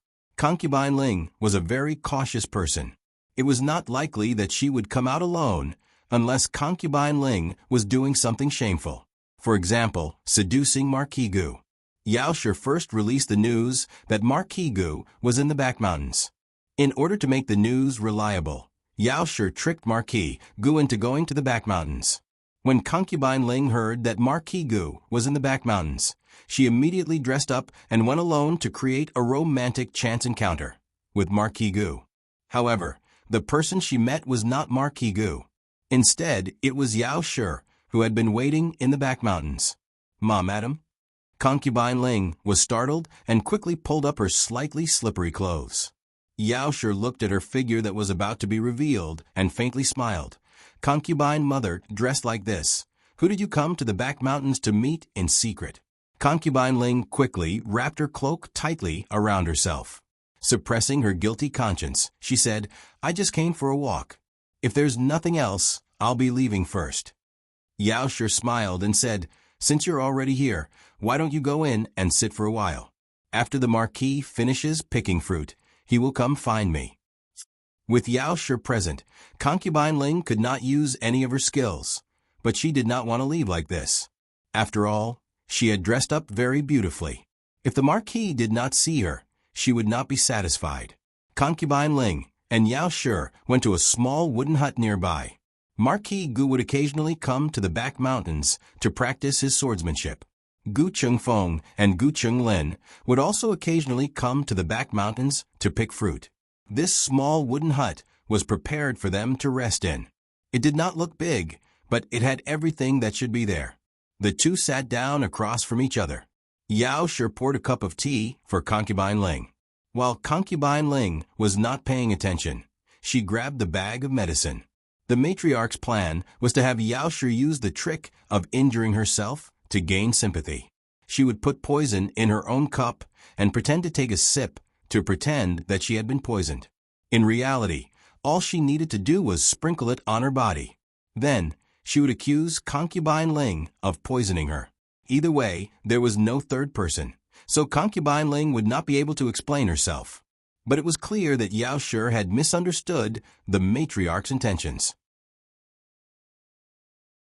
She took advantage of her unpreparedness and put the rat poison in Concubine Ling's cup. How could Concubine Ling have expected that Yao Shi would so brazenly poison her? She picked up the teacup and drank it without any hesitation. Then she met with tragedy. The matriarch was selling rat poison. That could not be the original dosage. It was mixed with flour. It was a fake rat poison. It would not kill, but it was enough for Concubine Ling to drink. Concubine Ling fell to the ground and could not get up. Her nose was crooked and her mouth was slanted. Her entire body was twitching, and she was foaming at the mouth. Those who knew would say that she had been poisoned. Those who did not know would think that she had suffered a stroke at such a young age. What was even worse was that her sorry state was seen by Marquis Gu, who had come to find Yao Shi. Concubine Ling wanted to pretend that she had died. What happened? What happened to her? Marquis Gu asked with a face full of shock. "I don't know." Yao Shi played dumb. Marquis Gu immediately called for servants to send Concubine Ling back to her courtyard. He also called for the manor's doctor to treat Concubine Ling. The doctor diagnosed that Concubine Ling had been poisoned and quickly urged Concubine Ling to vomit. This was what Yao Shi had suffered in the past. However, the doctor's medical skills were not as good as Gu Jiao's. The medicine was also not as advanced as Gu Jiao's. Concubine Ling suffered more than Yao Shi. After a total of 4 hours, Concubine Ling was finally able to speak. She was almost half dead. The first thing she said was to accuse Yao Shi. She poisoned me. Marquis Gu frowned. Don't talk nonsense. How could Madame poison you? Not only did Marquis Gu not believe it, even old Madame Gu and Gu Qingfeng did not believe it. The three of them did not like Yao Shi. However, disliking her was one thing. Whether or not they believed that Yao Shi had the guts was another thing. If Yao Shi really had such means, why would she be forced out of the manor by them? Gu Chunglin came to see her in a wheelchair. He dismissed the servants and asked in a low voice, "Concubine Yang, are you trying to trick me?" Concubine Ling felt wronged. "I am not." Old Madame Gu also came to question her.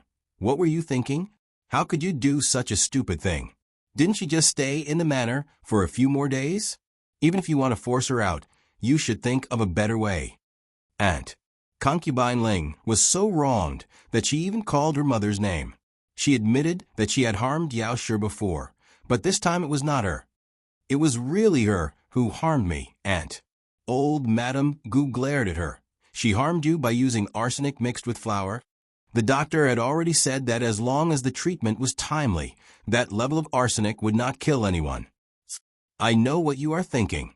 There is no need to lie in front of me. Do you take me for a fool? Do you think I can't see through it?" Old Madame Gu was very angry. She was not angry at Concubine Ling for doing such a stupid thing. She was angry that Concubine Ling did such a stupid thing and did not admit it. Old Madame Gu originally wanted to make a decision for Concubine Ling, but now she changed her mind. "You should reflect on yourself," Old Madame Gu said and left with a flick of her sleeves. "Concubine Ling, even I can see the flaw in this method. If you want to deal with that woman in the future, don't use such a small trick." Gu Chunglin said awkwardly and went back to his courtyard. Concubine Ling was about to break down. She had been dealing with that woman for more than 10 years, but this time she did not. No one doubted her when she harmed others, but when she did nothing, no one in the manor believed her. Concubine Ling was so angry that her head hurt. Gu Changqing stayed in the military camp for a few days. At night, he finally dragged his tired face back to the manor. As soon as he entered the manor, his personal servant reported the matter of Concubine Ling being poisoned to Gu Changqing. "I really didn't expect Concubine Ling to be so cruel to herself. In order to frame Madame, she did not hesitate to poison herself. Isn't she afraid of poisoning herself to death?" Gu Changqing was deep in thought and did not speak. The servant chattered on a lot. He probably did not expect Concubine Ling to be so vicious to harm Madame. To be honest, Concubine Ling was a good person in the manor. She had been in charge of the manor for many years and rarely argued with the servants. However, in the eyes of the servants, Madame Yao was more harmless than Concubine Ling. "How is Concubine Ling?" Gu Changqing asked. The servant noticed that the heir called her Concubine Ling this time, not Concubine Ling. The difference of one word made people feel that his feelings towards Concubine Ling had changed. The servant didn't dare to question his master's thoughts and only answered him truthfully. The doctor said that the poison was mixed with flour, so it won't kill anyone. Concubine Yang is fine. She just needs to recuperate for a period of time. Gu Changqing said expressionlessly. "If that is the case, then recuperate well. Don't let Concubine Ling worry about the manor anymore." The servant was confused. What did he mean by that? Gu Changqing went to the Pine Crane courtyard and temporarily took back Concubine Ling's manor on the grounds of recuperation and punishment. In fact, it was unreasonable to let a concubine be in charge of the manor. It was only because Concubine Ling had a strong backer and Madame Yao was not in the manor that she had been in charge of the manor for 10 years. Old Madame Gu was still brooding over Concubine Ling's lies. She wanted to punish Concubine Ling, so she nodded and agreed. Therefore, after being poisoned and wronged by the whole manor, Concubine Ling lost her right to the manor's manor. After the opening of the medical center, it snowed for 3 days. Many streets in the capital were frozen. It was difficult for carriages to drive and pedestrians to walk. Little Jing Kong fell down as soon as he came out of the house. Oh, it was not his fault. The ground was too slippery. He tried to get up but could not, so he gave up. He just lay on the ground and stuck out his little tongue. Something was wrong with the spitting. His tongue was stuck.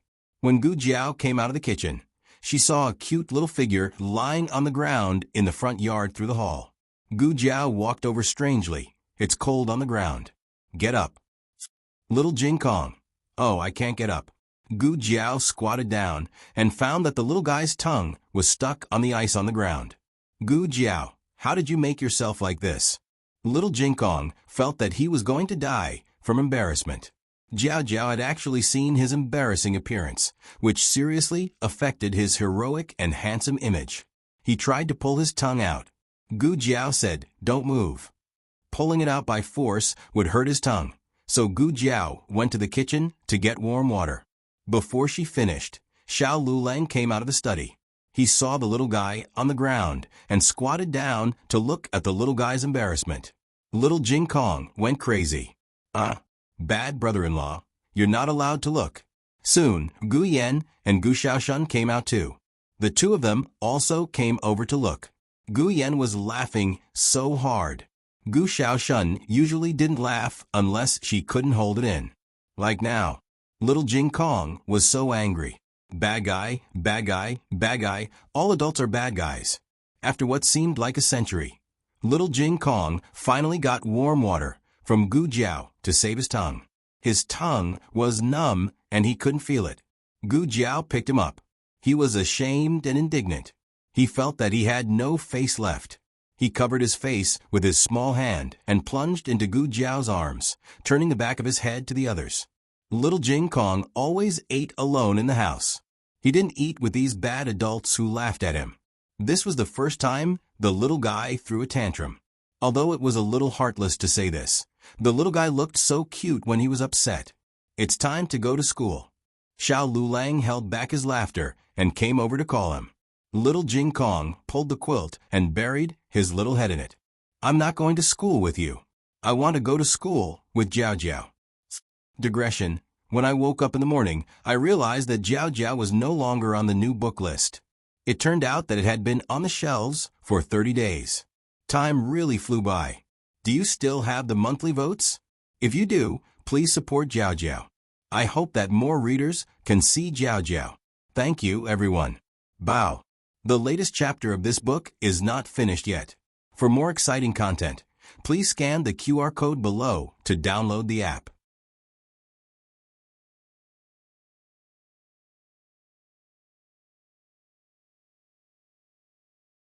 Chapter 147.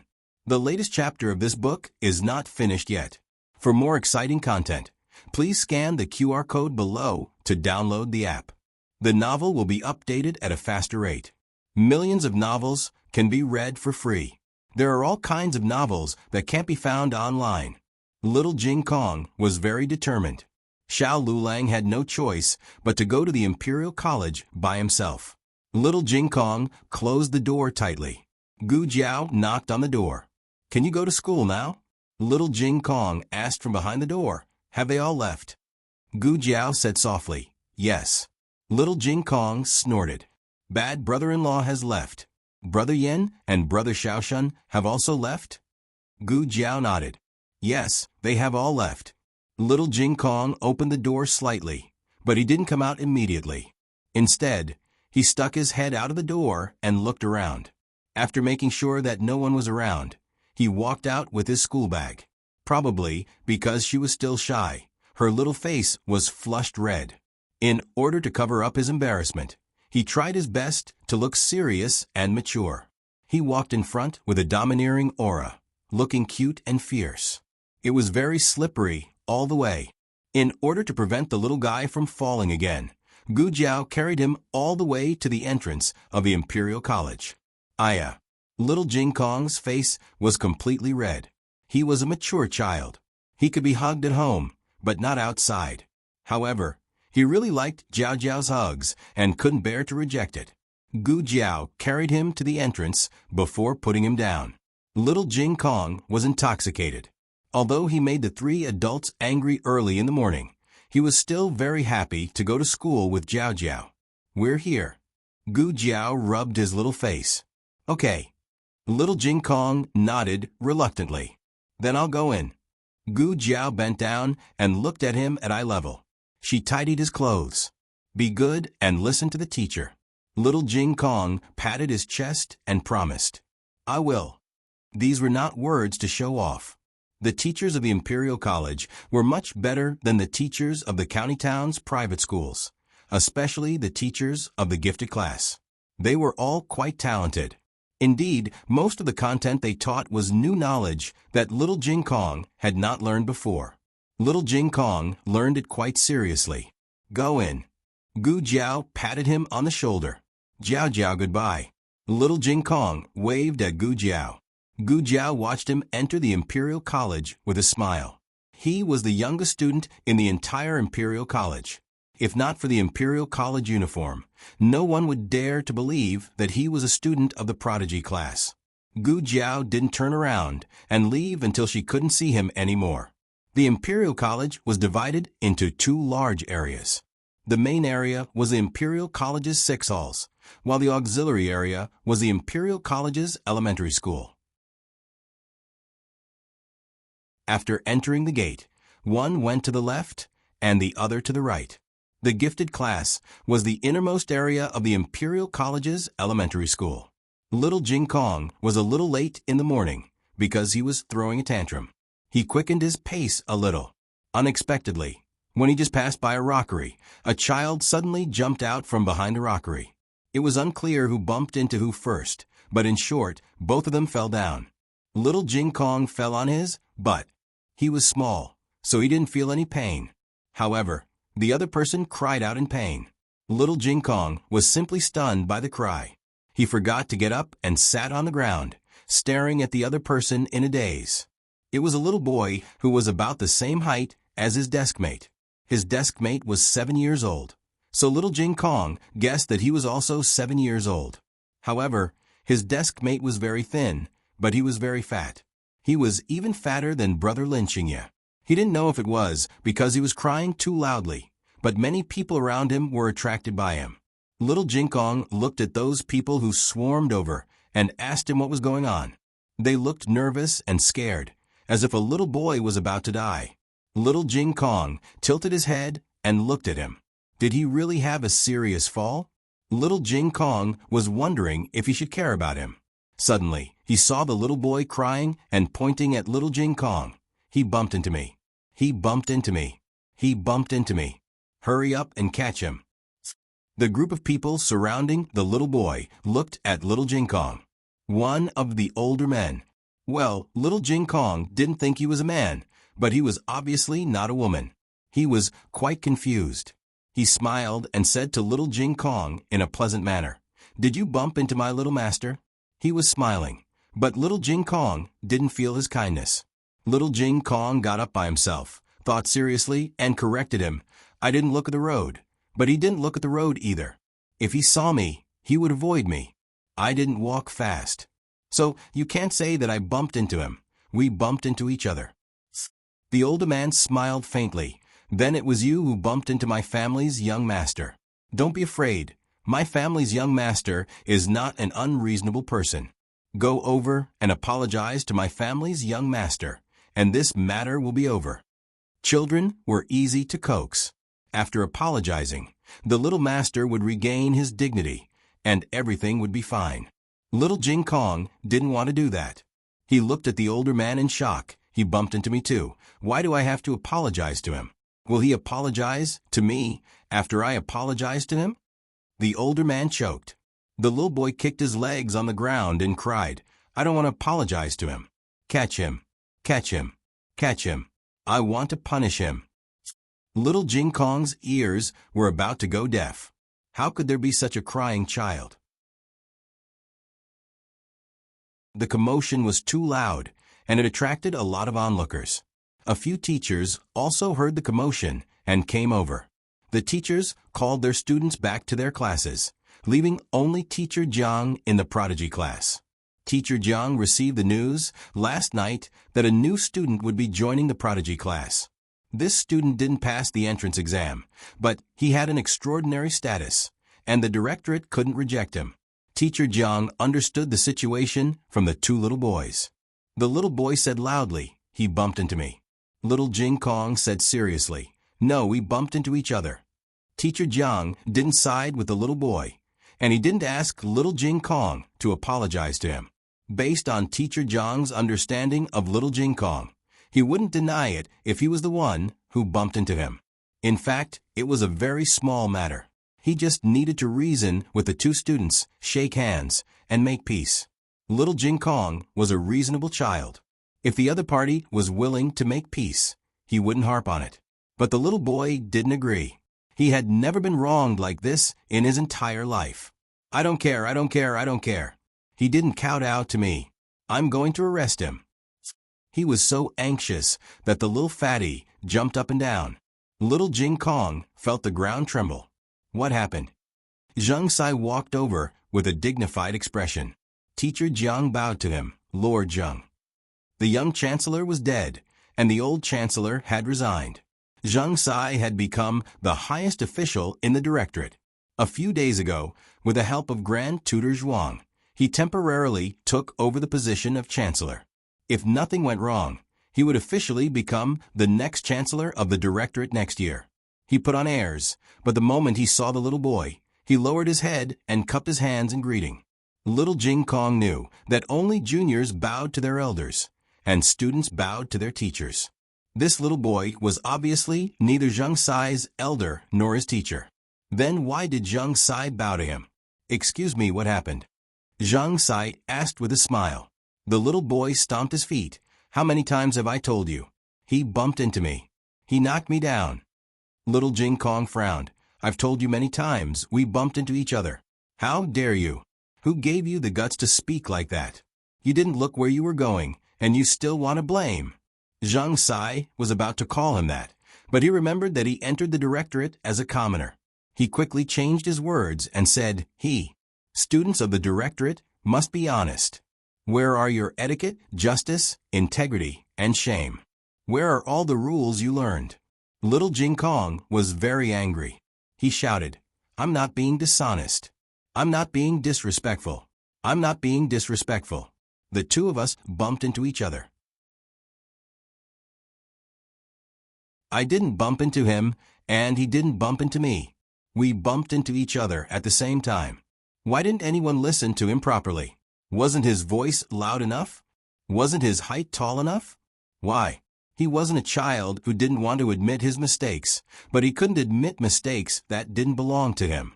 Teacher Jiang also felt that Zhang Sai didn't do the right thing. If the two chancellors were still here, they wouldn't have allowed this to happen. "Lord Zhang," he said. Zhang Sai interrupted him coldly. "Shut up. So this is the student that you taught?" Little Jing Kong clenched his fists, stretched his arms back, and refuted. Teacher Jiang didn't do anything wrong. The student he taught is very outstanding. I'm very outstanding. You're the one who should shut up. There are still two people to be interrogated, and you didn't even ask me. You're not fair at all. You don't deserve to be my teacher. Little Jing Kong was also anxious, which was why he said so many ruthless words. In the few years when he was growing up, neither the abbot nor his teacher ever asked him to shut up just because they couldn't win an argument.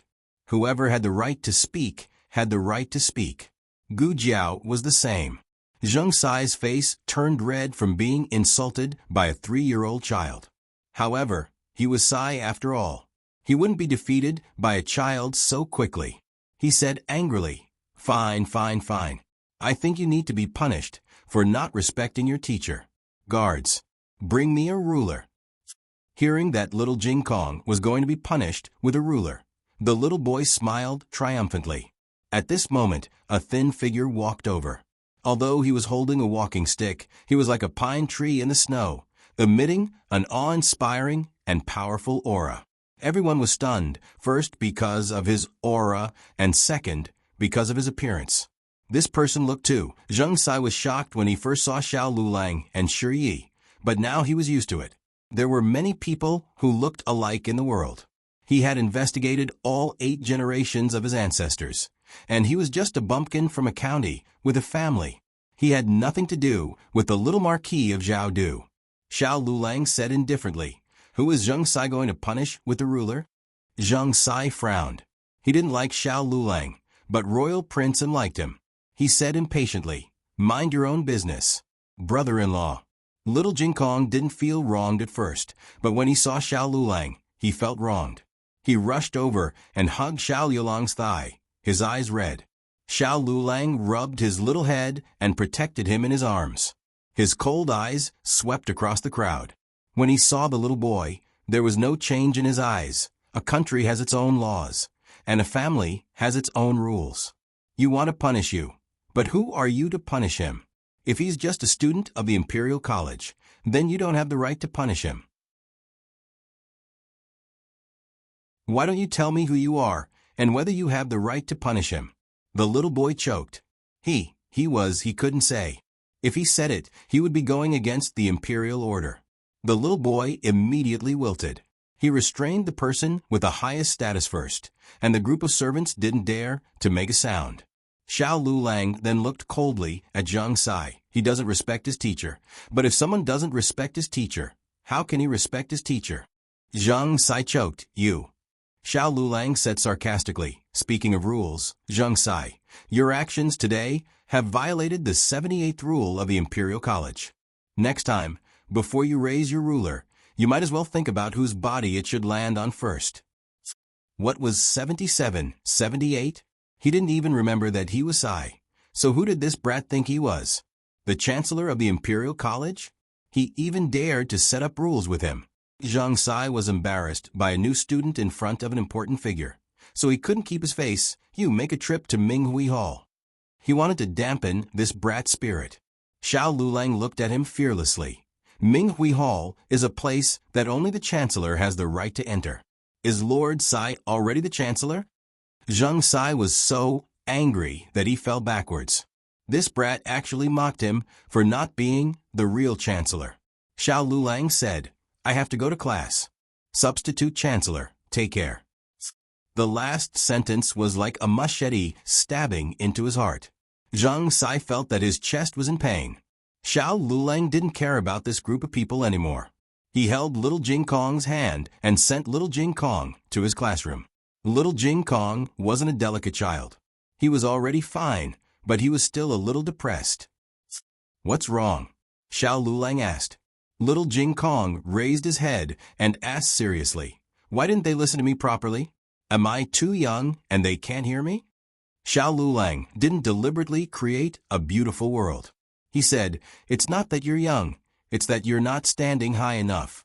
Little Jingkong thought for a moment. He was indeed standing on a relatively low-level ground just now. He said, then next time I'll step on a stool when I speak. Xiao Lulang didn't explain that this was not the case. He patted the little guy's shoulder and said, go in. Little Jingkong hesitated. He took out a small stone from his pocket and muttered, my little stone said that it doesn't want to go to class today. Xiao Lulang heartlessly confiscated the stone. If it doesn't want to go, you go. Little Jingkong, who failed to play truant, was speechless. The latest chapter of this book isn't finished yet. For more exciting content, please scan the QR code below to download the app. Novels are updated faster and more complete. Millions of novels are free to read. Novels with content that can't be found on the internet are all available here. https://www.zhpqg.com/89642_8964286/114624450. HTML Genius memorized this website's address in 1 second. www.zhpqg.com Biku Go mobile reading website. zhpqg.com.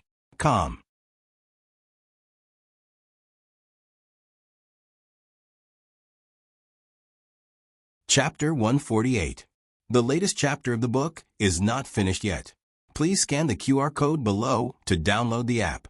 Novels are updated faster. Millions of novels are free to read. Novels with a deeper meaning that can't be found online are available here. Not long after little Jingkong sat down, the boy also entered the class. Teacher Jiang arranged for him to sit in the middle row.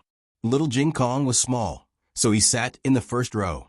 Maybe Xiao Lulang hit his soft spot, or maybe they were far apart. But the first day passed peacefully. Teacher Jiang introduced the new student as Chuyu. In fact, his name was Qin Chuyu. Qin Chuyu spent a torturous day in the Imperial College. He couldn't understand Teacher Jiang's class at all, and he couldn't even sit still. When school was finally over, he didn't even take his school bag with him and rushed out of Imperial College. He came to school with a hidden identity, so the people who came to pick him up also came in disguise. Your Highness. The coachman greeted him in a small voice. Your Highness? So annoying. Qin Chuyu frowned impatiently and got into the carriage. Inside the carriage, the crown princess, who was wearing a golden gauze dress, was sitting on the couch reading a book. She looked dignified, elegant, and beautiful. Seeing the angry Qin Chuyu, she put down the book in her hand and looked at him gently. What's wrong? Who bullied little Qi? Qin Chuyu sat down beside the crown princess and said angrily, Sister-in-law lied to me. The Imperial College is not fun at all. I shouldn't have gone if I knew. Are you still angry about what happened this morning? The crown princess had been waiting here for a long time, so naturally, someone reported to her about Qin Chuyu's situation. I heard that it was a 3-year-old child. You're a prince. Don't you have any tolerance? Who said I didn't? Qin Chuyu put his hands on his hips. The crown princess smiled. I knew little Qi was the most obedient. He wouldn't argue with ordinary people. Of course, Qin Chuyu didn't expect to be praised so highly. He couldn't take it off. However, he still didn't want to go to school. The classes at the Imperial College were too difficult. The students weren't allowed to be distracted or take breaks. After a whole day, his neck was aching. However, he couldn't say that he didn't understand. That would be too embarrassing. He suddenly thought of that 3-year-old kid. Why did he seem to understand? He's so young. Has he been weaned? Humph. Seeing that he was still throwing a tantrum, the crown princess took out a food box and gently opened the lid. A milky fragrance wafted out and filled the entire carriage. Qin Chuyu's attention was immediately attracted, and he began to drool. The fact that he was able to grow into a little fatty was enough to show that his resistance to food was weaker than that of ordinary people. He looked at the mutton milk cake in the box and swallowed his saliva. The crown princess smiled gently and said, To celebrate little Qi's first day at the directorate, I'll reward you with a piece of mutton milk cake. Qin Chuyu blinked and said in disbelief, Can I eat it? The crown princess smiled and said, Of course. Qin Chuyu asked while drooling, Father and mother won't blame me, right? Because he ate too much, he became the fattest little fatty in the imperial palace. His father and mother didn't allow him to eat these delicious snacks anymore. The crown princess said gently, Don't worry. Mother agreed. As long as you come to class obediently, you can eat one piece every day after school. Qin Chuyu sat up straight. Then I'll come to school. I'll come to school every day. The crown princess tapped the tip of his little nose. Not only do you have to go to school, but you also have to go to school and listen carefully. Don't bully others. You're a prince, you're the emperor, and they're the people. You should protect them and not bully them. I know. Qin Chuyu reached out to grab it. Hey. The crown princess grabbed his chubby hand. Wipe your hands first. Qin Chuyu suppressed his desire to eat it. Then hurry up, royal sister-in-law. The crown princess smiled, took a handkerchief, and wet it with tea for him to wipe his hands. Only then did Qin Chuyu grab the mutton milk cake in the food box and start to eat it. The female official on the side whispered, The crown princess has a way. Even the empress can't do anything to the 7th prince. The crown princess looked at Qin Chuyu dotingly. He was engrossed in eating the mutton milk cake and didn't hear their conversation. She said, You can't say that. The empress is a kind mother. She can't bear to scold little Qi too much. Qin Chuyu was the empress' youngest son and the crown prince's twin brother. He was born as a legitimate prince. Other than the crown prince, He was the noblest among the royal children. Other people didn't dare to offend him. Even if they offended him, they didn't have the heart to discipline him. As a result, he developed this arrogant and domineering personality. The emperor was busy with the court and came to the harem less and less in recent years. A few days ago, he took the eldest prince to Jiangnan incognito and left for several months. When he returned to the palace, he found that Qin Chuyu was spoiled beyond recognition. That was why he cruelly ordered Qin Chuyu to be sent to the Imperial College. He knew Qin Chuyu's personality very well. To prevent the people in the Imperial College from being afraid of him and giving in to him because of his identity as a prince, he ordered everyone to keep their mouths shut. Even Qin Chuyu himself couldn't reveal that he was a prince. Once discovered, he would be served in a small dark room. Otherwise, why would Qin Chuyu be scared out of his wits when Xiao Lulang forced him to reveal his identity? However, Qin Chuyu was used to being a tyrant in the palace, so he didn't really care about a 3-year-old kid. It wouldn't be too late for him to deal with the kid when his father didn't control him that much anymore. As Qin Chuyu ate, he was gradually mesmerized by the delicious food. Soon, the only thing left in his mind was the mutton milk cake. Returned to the palace, the crown princess ordered. When the princes reached a certain age, they would build another prince residence outside the palace. Except for the crown prince, who lived in the eastern palace. The 7th prince was young, but he also lived in the palace. The carriage moved forward slowly. As it drove away from the Imperial College, the crown princess inadvertently glanced at it. Coincidentally, Xiao Lulang came out of the Imperial College with little Jinkong. The crown princess's pupils contracted when she saw that familiar handsome face. She pulled open the curtain of the carriage window and looked at the white-clothed young man in the crowd with shining eyes. She murmured in disbelief, "How can it be, Jiao Jiao?" Accompanied by a crisp call from little Jinkong, a young girl in green clothes with a small basket on her back walked over. The young girl didn't wear a veil. Her clothes were simple and plain. It wasn't shabby, but it wasn't noble either. Her long hair reached her waist and was as black as satin. She used a white magnolia hairpin to tie her hair into a bun on top of her head. She was a beautiful and cold young girl. The young girl had a red birthmark on the left side of her face, but she didn't care about it at all. She calmly walked through the strange gazes. The young girl came to the little guy and the young man from the Imperial College and pinched the little guy's face. Only then did the crown princess notice that the little guy was also unbelievably cute. However, she didn't associate him with the little guy who offended Qin Chuyu for the time being. Jiao Jiao, Jiao Jiao. Little Jinkong was overjoyed to see Gu Jiao. Gu Jiao rubbed his little head. It had snowed on the way here. Although it had stopped now, snowflakes still fell from her hair. Xiao Lulang hesitated for a moment. Then he reached out with his slender fingers and gently plucked the snowflakes from her hair. Gu Jiao didn't move and obediently let him do it. She looked rather obedient. The scene of the family of 3 was so heartwarming that it was a bit dazzling. The crown princess pinched her fingertips. Then she saw the young girl take out a bag of hot sugar-fried chestnuts from the small basket on her back and hand one to him. The young man ate it without hesitation. "Is it good?" Gu Jiao asked. "Yes, it's sweet," Xiao Lulang said. She didn't know who he was referring to. Gu Jiao gave the sugar-fried chestnuts to little Jinkong.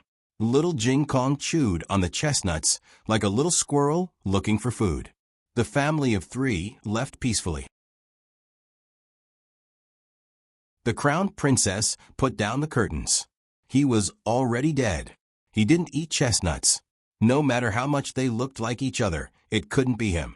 "Crown princess, what's wrong?" The female official looked at her pale face and asked. She said calmly, "It's so cold. Let's go back to the palace." Xiao Lulang completely offended Zheng Sai after he contradicted him in Meng Shui. For Zheng Sai to be able to climb to such a high position, it was true that he had real talent. His essays were excellent, and even His Majesty, who did not like 8-legged essays, would occasionally praise him. However, talent was one thing, and virtue was sometimes another. Zhang Sai bore a grudge against Xiao Lulang for making him lose face in front of His Highness, the Seventh Prince, and those people. He began to secretly make things difficult for Xiao Lulang. First, Xiao Lulang got the last place in the straightforwardness hall in the monthly exam. The Imperial College had a rule that anyone who failed the exam twice would be demoted. In other words, Xiao Lulang would be directly kicked out of the straightforwardness hall if he got the last place again. Although the teachers were puzzled as to why Xiao Lulang did so poorly, they believed that it couldn't be wrong since the substitute chancellor personally marked the exam papers. The exam was just the beginning. Soon, Xiao Lulang found that when he went to eat at the Imperial College, he always had less food than other people. Feng Lin said strangely, "That's not right. Why do you have so little food?" He said that he only had vegetables and didn't even prepare leaves. It was just a single vegetable leaf mixed with a big bowl of soup. After that, there would always be people who would inexplicably bump into Xiao Lulang. When he passed by the Quanshu winding corridor, a supervisor of the Imperial College bumped into him and splashed the ink on Xiao Lulang. "How can you walk?" Feng Lin shouted. "I'm sorry. I'm sorry." That person repeatedly apologized. This was already the third time today. That person was clearly being threatened. His entire body was trembling. Xiao Lulang glanced at him indifferently and didn't say anything. He expressionlessly went to Feng Lin and Lin Qingye's room to change into a clean set of clothes. When he came out, he didn't know who took away his crutches. The road was slippery. Without his crutches, he fell several times on the short distance of 100 steps from his room to the straightforwardness hall. People around him roared with laughter. It was probably because a heavy snowfall was brewing. The sky was very dark, and the Imperial College that was shrouded in darkness also revealed its darkness. Xiao Lulang climbed up from the snowy ground. Although he was in a sorry state, his spine was perfectly straight. He raised his head and looked at the bright radiance hall on the third floor of the Imperial College. On the walkway in front of the hall, Zhang Sai held onto the railing and calmly looked at Xiao Lulang. "Beg for mercy? Kid, kneel down and kowtow. If you beg, this lord will let you go." Xiao Lulang calmly looked at him. There was no anger, grief, or fear in his eyes. There was not a trace of emotion in his eyes. They were like a lake that had been still for 10,000 years. For some reason, Zhang Sai suddenly felt a little guilty, but he quickly shook his head. He was just a bumpkin from the countryside. If he wanted to bully him, so be it.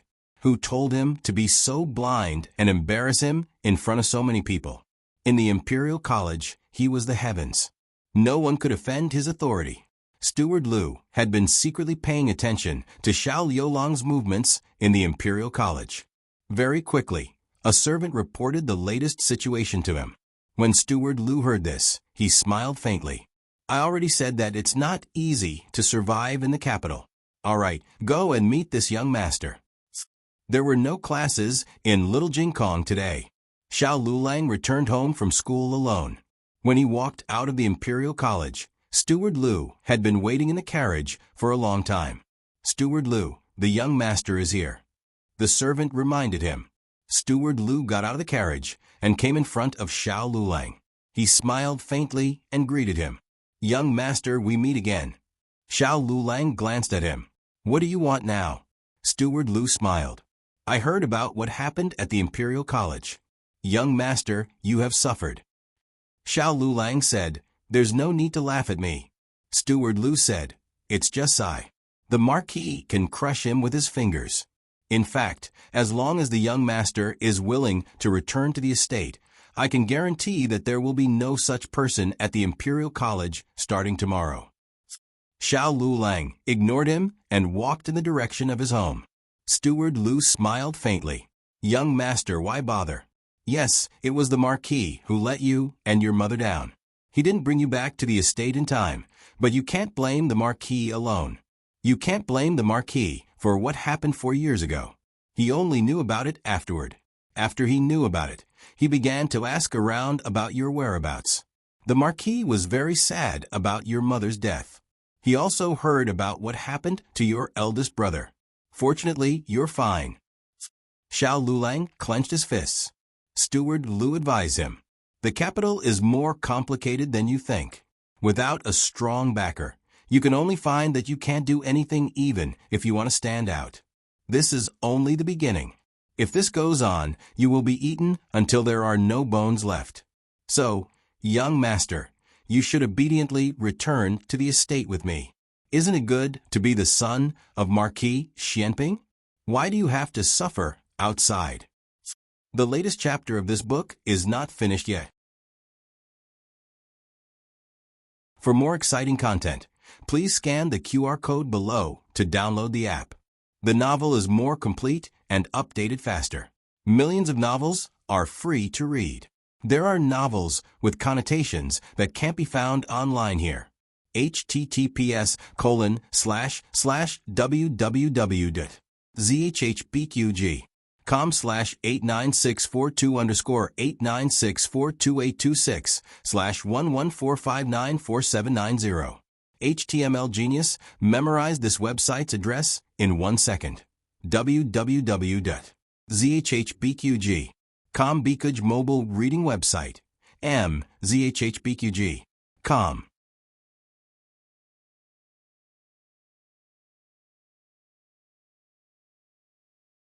Chapter 149. The latest chapter of this book is not finished yet. For more exciting content, please scan the QR code below to download the app. Novels are updated faster. Millions of novels are free to read. Novels with content that can't be found online are all available here. Xiao Lulang looked at him coldly. Are these your words or his? His? Who would call their own father like that? Does he know who his father is? He is a first-rank martial marquis, second only to one person and above thousands of people. Since ancient times, no one has been able to hold a post in the court. Marquis Xianping was the first. He had single-handedly restrained the entire Zhuang clan and was the most trusted person of the current emperor. He married a princess himself, and his younger sister became the empress. He also successfully suppressed the eldest prince and sent his nephew to the position of crown prince. Believe it or not, as long as he said, Marquis Xianping needs a son, people who are willing to be his son can line up from Zhao to Liang. But this young master was different. Did he need to care whether every word was the Marquis's? Wouldn't it be better to obediently return to the residence and be a powerful young master? Steward Lu smiled and said, if the Marquis didn't want to take you back, do you think I would dare? This was the truth. As for how to take him back and whether he would take any measures during the process, it was Steward Lu's job. Most people wouldn't think of this, but Steward Lu always felt that every word he said was true and false was seen through by the young man in front of him. This feeling was not good. Steward Lu frowned and then smiled and said, young master, it's the 12th lunar month. Are you really not going to consider going back to the Marquis's residence for the new year? Xiao Lulang ignored him and turned towards the direction of Jade Water Alley. Today was a holiday.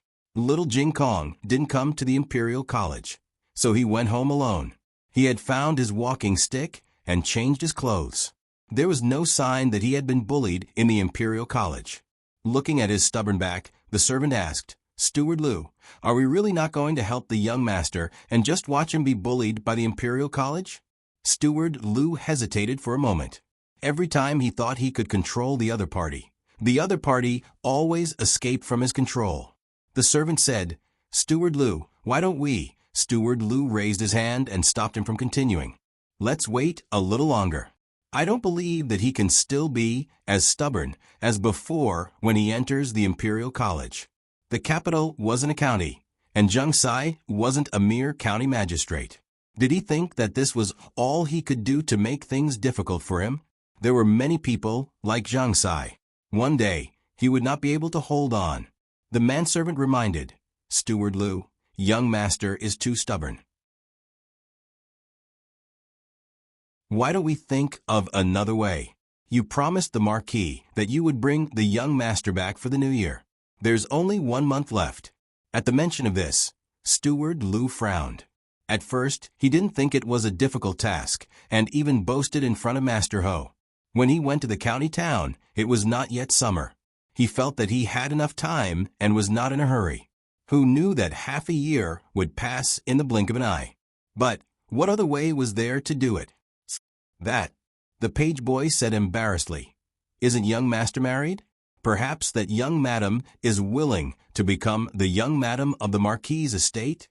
Steward Lou narrowed his eyes. You mean that Ding, a Marquis Fu's daughter who has wandered among the common people? Since she was his young master's wife, how could Steward Lou not investigate her identity? Moreover, Ding and Marquis Fu did not hide it very well. It was very easy to find out that she was the real daughter and that Gu Jinyu was the fake daughter that was brought home. Steward Lou did not pay too much attention to this daughter. Because he did not care, he did not pay attention and did not think of investigating her. The page boy saw that Steward Lou had listened and hurriedly said, "That young madam grew up in the countryside. I heard that she is very timid and does not dare return to the manor. However, she is very good to young master. This one has come to the Imperial College several times to inquire about news, and has always seen her waiting outside for young master." Steward Lou thought for a bit and smiled. That is one way. Steward Lou did not know that Gu Jiao had opened a medical clinic with someone else. He directly went to Jadewater Alley. The matriarch was happily playing cards with several neighbors and did not have time to pay attention to him. If you want to see a doctor, go to Miracle Hand Hall. What did she say? Steward Lou asked from inside the carriage. The page boy scratched his head. It seems she wants us to go to Miracle Hand Hall. What is Miracle Hand Hall? Steward Lou had never heard of it. The page boy thought for a while and said with uncertainty, "It seems to be a newly opened medical clinic next to the girls' school." At this time, Gu Jiao did not know that she was being remembered by someone. In the girls' school, a girl fell from the back of a horse and dislocated her arm. She had just been brought in. She was crying so hard that she was unrecognizable. "What is your name?" Gu Jiao asked. My name is... Ugh. She cried until she hiccuped. Gu Jiao reached out to look at her arm. She was afraid of pain and howled like a pig being slaughtered. "Don't touch me." Gu Jiao said, "I won't touch you. The back of your hand is bruised. I will clean your wound and will not touch your arm." Really? She looked at Gu Jiao with a face of disbelief. Really? Gu Jiao gently held her hand in her palm and avoided her dislocated arm. "Your hand is so beautiful. What do you usually use to wash it?" Everyone liked to be praised. She sniffled and said, "Rose water." "Ugh. After washing." "Ugh. I use vanishing cream." "Ugh." Gu Jiao said, "I see other people use it, but their skin is not as good as yours." She said, "Isn't that because I was born beautiful?" Ah, before she could finish speaking, Gu Jiao had already reconnected her arm. The beautiful girl looked at herself in the bronze mirror and was so scared that she trembled and almost fainted. Ah, where did this crazy woman come from? So ugly. What kind of doctor was this? How could he continue to praise her when she was in such a state? The medical clinic had been open for many days, but there was not much business. Because of the riding and shooting class, the girls' school contributed to the medical clinic's monthly sales. After that little girl, there were a few people who were slightly injured or frightened. Gu Jiao was so busy that her feet didn't touch the ground. After sending away another patient with a slight injury, the wooden door of the treatment room was pushed open again. "What's wrong?" Gu Jiao buried her head in arranging the medicine on the table and asked.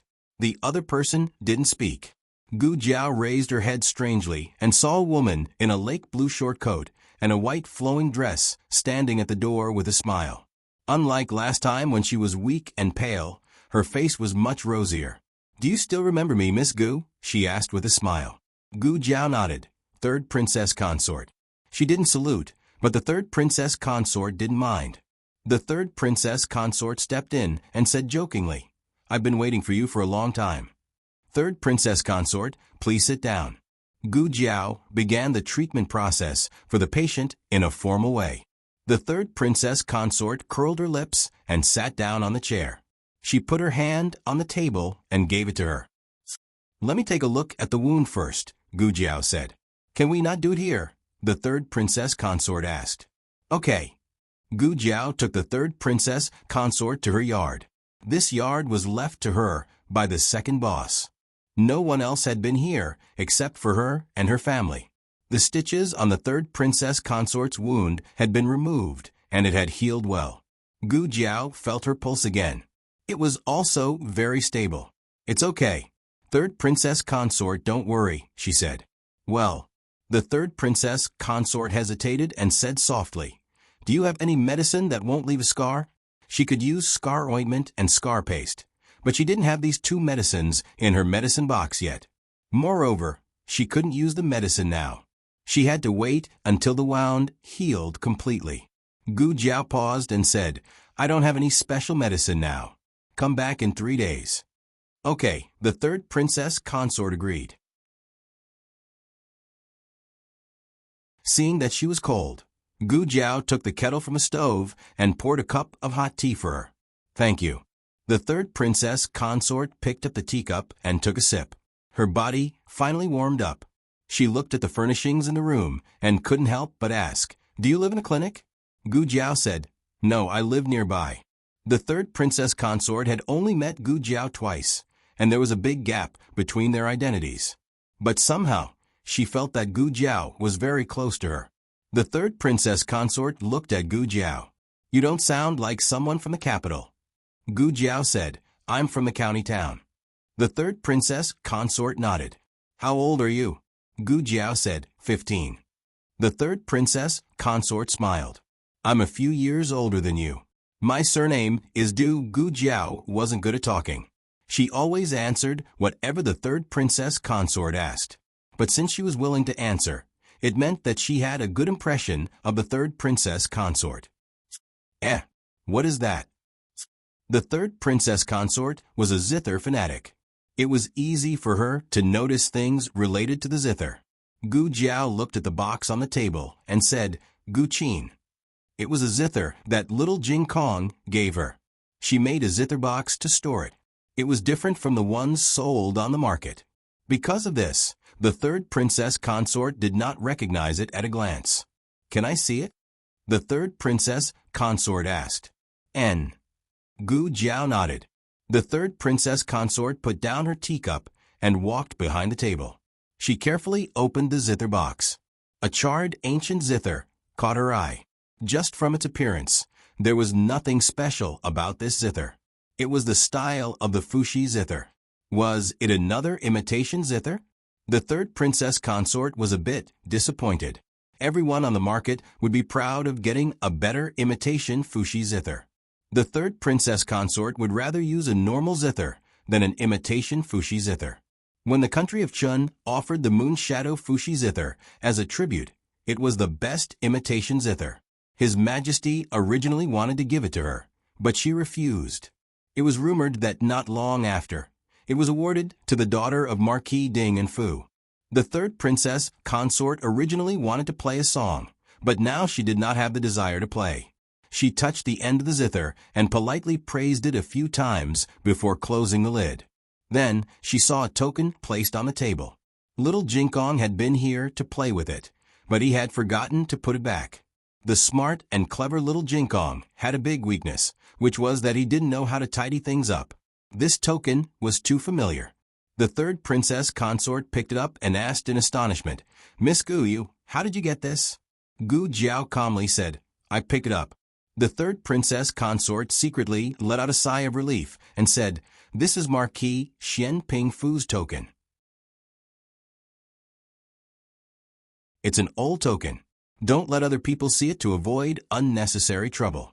This was not the first time someone had told her that getting involved with Marquis Xian Ping Fu would cause trouble. What is an old token? Gu Jiao asked. The third princess consort pointed at the totem on the token. This is a picture from over 10 years ago. Later on, they felt that the meaning was not clear, so they removed the vine from here. That vine was only a small one.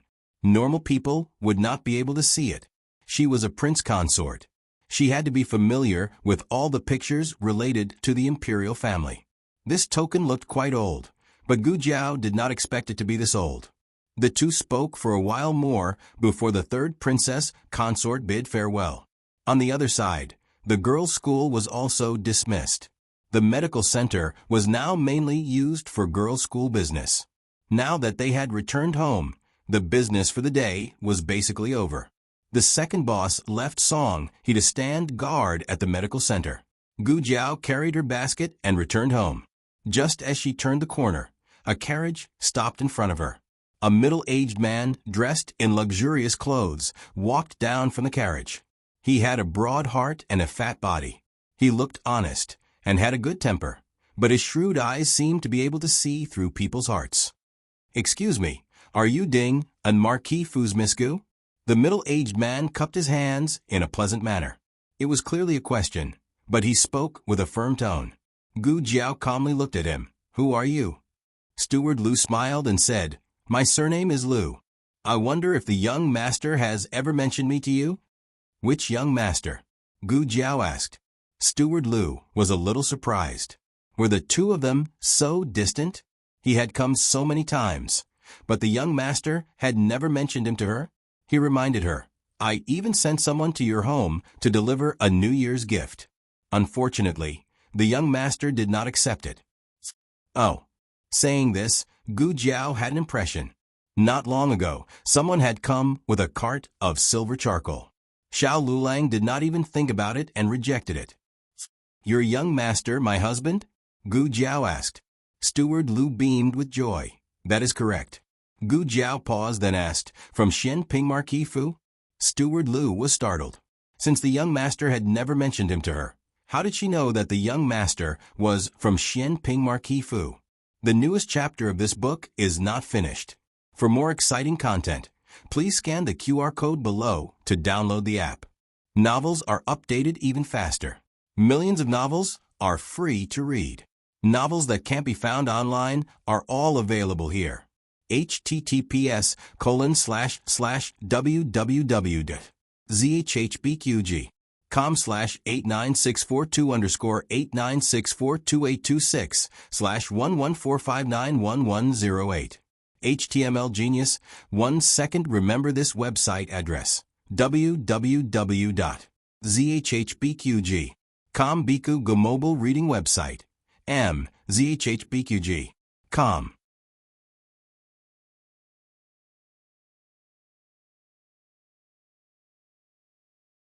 Chapter 150. The latest chapter of this book is not finished yet. For more exciting content, please scan the QR code below to download the app. The novel is more complete and updated faster. Millions of novels are free to read. There are novels with connotations that can't be found online here. Gu Jiao didn't know. She was just guessing. That token was picked up by Xuan Ningxiang from the place where Xiao Lulang fainted. The beautiful monk and the third princess consort both said that it was the token of Marquis Xianping's estate, so there shouldn't be a mistake. This person was also called young Master Xiao Lulang. A series of information was put together to form the question he had asked Steward Lu earlier. Steward Lu came to find her this time to use her to persuade the young master to return to the estate. He didn't plan to hide his identity, so he answered truthfully. That's right, the young master is the young master of Marquis Xianping's estate. Gu Jiao digested it for a moment. Oh. Steward Lu was puzzled. This isn't the first time you've heard of it, right? This reaction was too calm. Gu Jiao wasn't someone who cared about status. Whether Xiao Lulang was the master of Marquis Xianping's estate or a servant didn't make a difference to her. However, there was one thing she didn't understand. Since he's the young master of Marquis Xianping's estate, why isn't he willing to go back with you? She wasn't deliberately inquiring about each other's secrets, but they came to find her. She couldn't sell out her own husband without knowing anything. Steward Lu sighed. It's a long story. If young madam isn't in a hurry, can we go to a tea house? There was a tea house next to them. Gu Jiao didn't refuse and went with Steward Lu. Steward Lu secretly thought that this young madam's brain wasn't working well. She just left with a stranger like this? Didn't she look at his token or something? If Steward Lu knew Gu Jiao's ability, he should be worried about himself. Steward Lu didn't care about Gu Jiao, but he didn't have any malice. He also didn't want to do anything to separate the young couple. He believed that the Marquis wouldn't do that either. The Marquis himself was powerful enough. He didn't need to rely on his son's marriage to consolidate the relationship between Marquis Xianping's estate and the various aristocratic families. As for whether her status was worthy or not, although she grew up in the countryside, she was still a legitimate daughter of the Marquis's estate. Matched with this young master, it was barely enough. Steward Lu asked for a room on the second floor. Facing the street, one could see the endless stream of Black Tortoise Street through the window. The two of them sat down facing each other. Steward Lu asked, "Does young madam prefer Bilyuekun or Longjing tea?" "It doesn't matter," Gu Jiao said. Steward Lu smiled and brewed a pot of Longjing tea. "This is this year's new tea." Gu Jiao was not interested in tea. She mixed it with cold water and drank it all. She was indeed thirsty. Steward Lu was dumbfounded. The young master was a weirdo, but the young madam he married was not to be outdone. "Let's get down to business," Gu Jiao said calmly. "Hey." Steward Lu came back to his senses and sighed. He explained Xiao Liulong's background. Actually, young master is the Marquis' illegitimate son. This matter started from 18 or 19 years ago, when Marquis Gu went to Jiangnan to control the flood. That year, there was a flood in Jiangnan, causing thousands of acres of farmland to be destroyed and the people to become homeless. The cause was not only a natural disaster, but also a man-made disaster.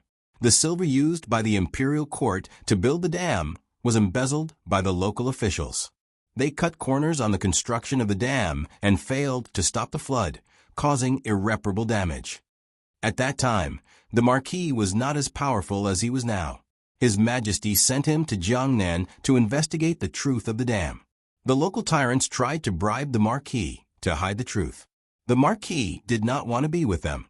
As a result, they retaliated. On the way back to the capital, he was stabbed 7 or 8 times by assassins. "I remember it was near Song County," Steward Lu recalled. Steward Lu had followed the Marquis of Xianping since he was young. He was one of the few people who fought with him for half of the country. However, he was sent to other places by the Marquis for more than 10 years. He was only summoned back by the Marquis last year. There was no medical center there. After the Marquis was injured, he found a doctor nearby. Because of his serious injury, he had to live in the doctor's house. The doctor's medical skills were not very good. Although he saved his life, it left the Marquis with an illness. Of course, this was a story for later. When the Marquis was recuperating in the doctor's house, there was a family of 3 living next door. The male owner was a gambler and drunkard. The youngest son was only a few years old. The Marquis could hear the sound of the man beating and scolding the woman and the child almost every day. However, this was someone else's family matter, and the Marquis could not interfere. Unexpectedly, one time, the man gambled and lost his child to someone else. The woman hugged the man's thigh and begged him not to take the child away. The man punched and kicked the woman and almost beat her to death. The Marquis next door could not bear it. Plus, he was young and aggressive. He took a sword and rushed over to the man to cut him. The man was seriously injured and died. The woman became a widow. The Marquis pitied her and gave her some silver.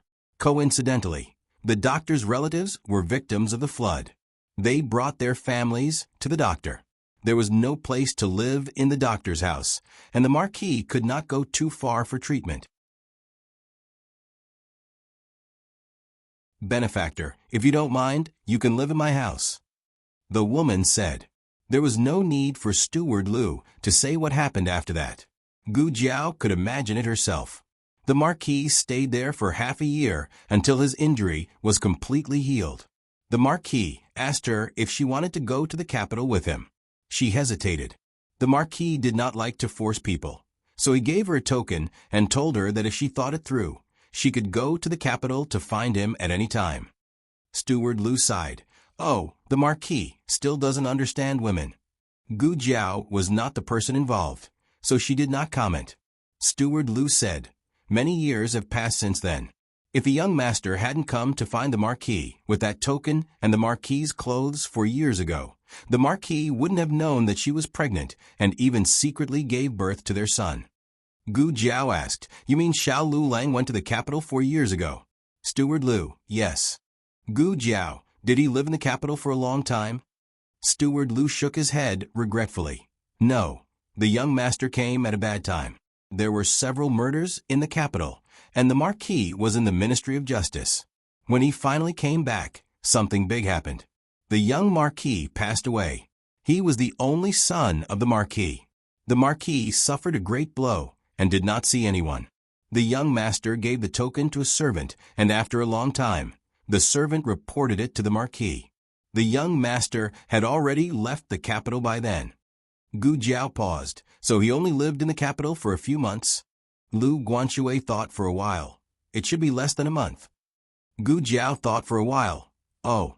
Steward Lu said, "The young master's mother only told the young master about his past before she died. The young master and his half-brother went to the capital to look for his father. They did not expect that they would not see his father and that his brother would accidentally come into contact with a leper. The young master was worried that his brother would be caught and put on the leper mountain. So he quickly left the capital with his brother." Gu Jiao nodded. "I see." "Huh?" Steward Lu did not understand what she meant. Gu Jiao looked at him. "Continue."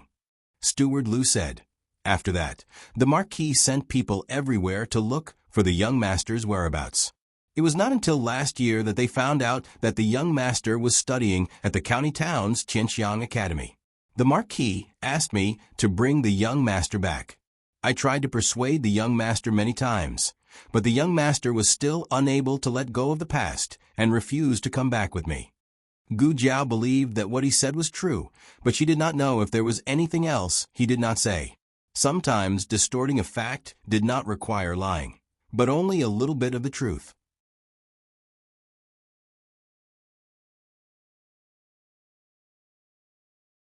However, he got last place in the monthly exam. Apparently, it was Zheng Sai who graded him. Other people might not know about Xiao Yolang's ability, but Feng Lin and Lin Qingye had attended his classes. They didn't believe that his grades would suddenly drop like this. Feng Lin said, "Lin Qingye is asking me if Zheng Sai is making things difficult for Lu Lang. And Wang Qi, Chen Hao, Luo Du, Zhao Hai." Feng Lin listed a list of names. They were all people who had made things difficult for Xiao Lu Lang in the past few days. Gu Jiao wrote down their names one by one in a small notebook. Some of them were coerced. Gu Jiao crossed out their names. In the end, there were 4 names left: Luo Du, Zhao Rui, Zhou Fengping, and Zheng Sai. Luo Du and Zhao Rui were supervisors. Zhou Fengping was an administrator. The straightforward hall was the head of the 6 halls. Generally speaking, no one would casually bully the students of the straightforward hall. Zhou Fengping was Zheng Sai's lackey. Zheng Sai was about to become the new chancellor. He had a chance to become the next chancellor and follow Zheng Sai's lead. As for Luo Du and Zhao Rui, they had some background in the capital. One was the young master of Duke Luo's residence. The other was the Minister of Works, the youngest son of Marquis Gu's immediate superior. But in Gu Jiao's eyes, this wasn't a problem. No one was allowed to bully her husband. Marquis Gu was at an important stage of the annual examination. Every day, he racked his brains on how to curry favor with his immediate superior. But what he didn't know was that right after he gave a generous gift to someone, his daughter had beaten that person's youngest son into a pig's head. And it was the kind that even her parents didn't recognize. On the way back to the residence, Marquis Gu looked at the sky with a puzzled expression. Why did he feel uneasy after giving so many gifts? Instead, he had a feeling that disaster was about to befall him. This feeling became stronger after Gu Jiao beat up the young master of Duke Luo's residence. Marquis Gu felt a chill down his spine. He didn't do anything, but why did he feel like he was about to be finished? After Gu Jiao beat up the directorate's prefect, Zhou Fengping, Marquis Gu was drinking water in the residence. His heart was in a panic, a complete panic. In a dark alley, Gu Jiao took out a small notebook and crossed out the third name, Zhou Fengping. When her gaze fell on the last name, the black-clothed Gu Jiao's lips curled into a sinister smile.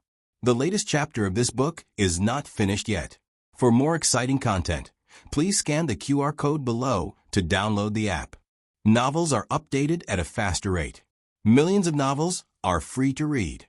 Novels with connotations that can't be found online are all available here. https://www.zhbqg.com/89642_896426/114560710. HTML Genius memorized this website's address in 1 second. www.zhbqg.com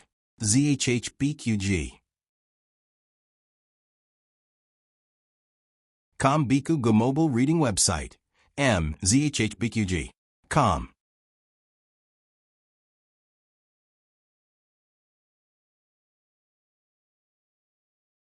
Chapter 151.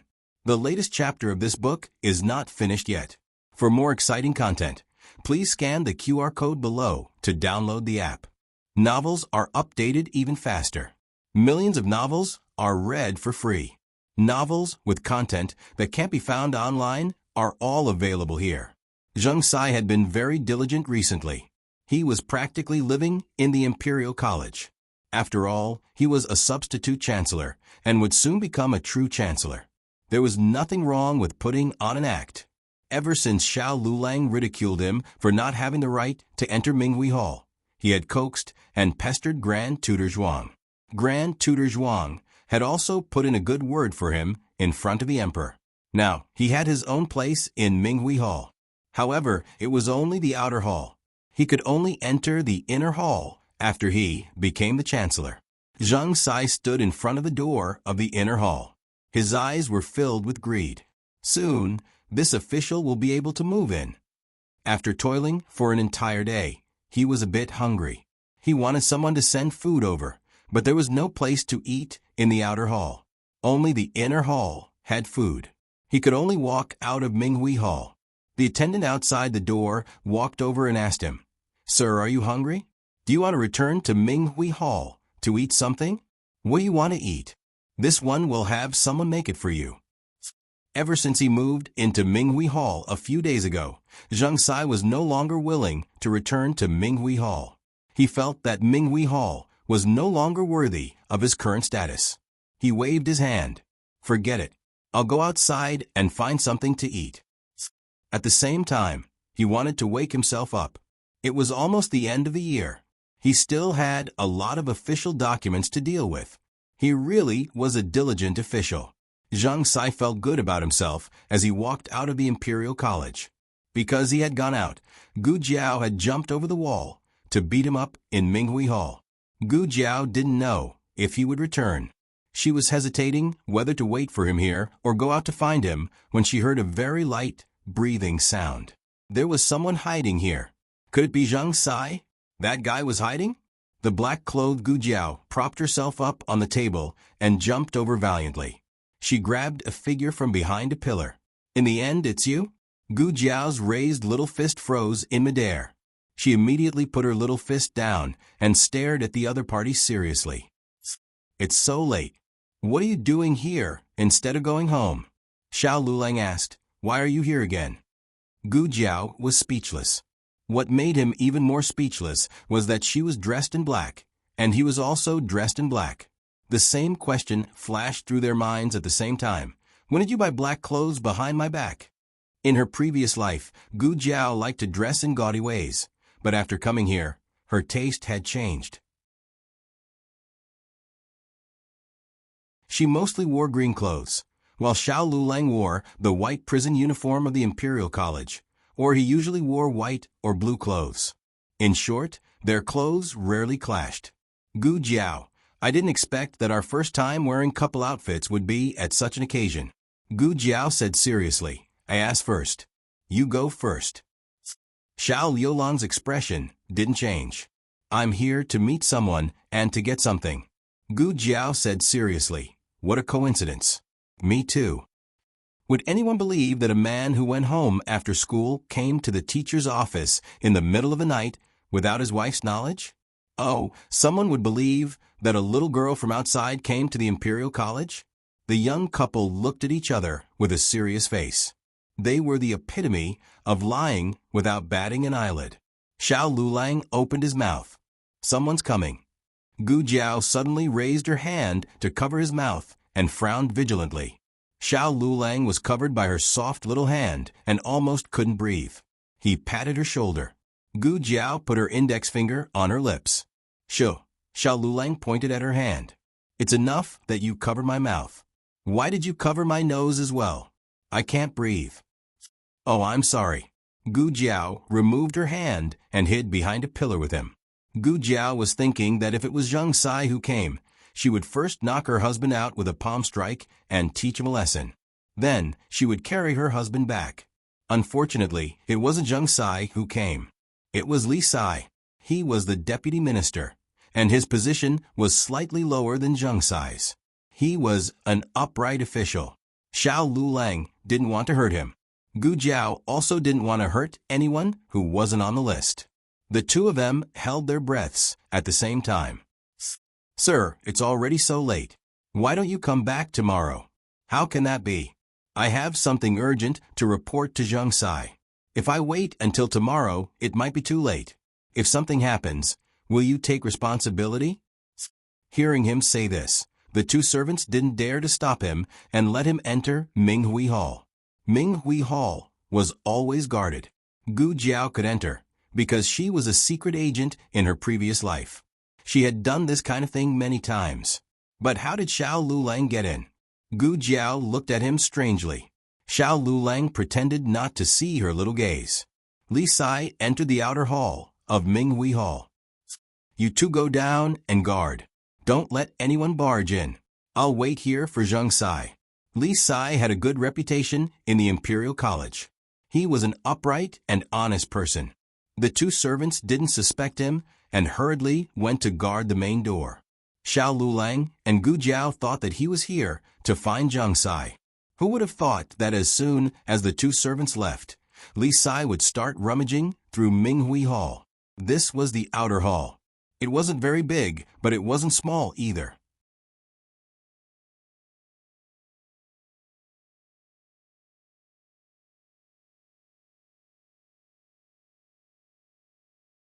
He gently pushed the bookshelf open, revealing a secret room. Xiao Lulang went into the secret room and took out a booklet. What's this? Gu Jiao asked. Xiao Lulang showed her the booklet. Gu Jiao's mouth twitched when she finished reading. You're really ruthless. Let's go, Xiao Lulang said. The door was locked. Gu Jiao wanted to pry open the door, but Xiao Lulang pushed open another secret room and let her out of the Imperial College. Gu Jiao was stunned. There was a secret passage. How did this guy know so much about the Imperial College? Although they didn't manage to beat Zheng Sai up, they had obtained evidence that could make Zheng Sai suffer. It was a fruitful trip. When the two returned home, their families were all asleep. Before Xiao Lulang left, he carried little Jing Kong to Gu Yan's room. Only now did he bring the sleeping little Jing Kong back. He took a quick shower. When he came out to get some water, he bumped into Gu Jiao. Gu Jiao was surprised. You're so fast. I just took a shower. How could I not be fast? However, when he realized what Gu Jiao meant by fast, Xiao Lulang felt terrible. In the next few days, two major events happened at the Imperial College. The first was that the monthly exam papers of the Candid Nature Hall were leaked. Everyone saw Xiao Liulang's exam papers. If he was at the bottom of the list, then everyone in the Candid Nature Hall would be at the bottom. The exam papers were marked by Zheng Sai. It was obvious that he was targeting Xiao Lulang. The second thing was that the account book of Zheng Sai forming a clique with someone a few years ago was leaked in the Imperial College. There were many aristocrats in the Imperial College, and the power behind them was complicated. Some supported Zheng Sai, while others were upright and plain-spoken. The account book was quickly passed to His Majesty. His Majesty was furious. He called Zheng Sai to the imperial study and scolded him. Imperial tutor Zhuang was also present. Zheng Sai was on Imperial tutor Zhuang's side. Naturally, Imperial tutor Zhuang wanted to protect him. However, the evidence was conclusive.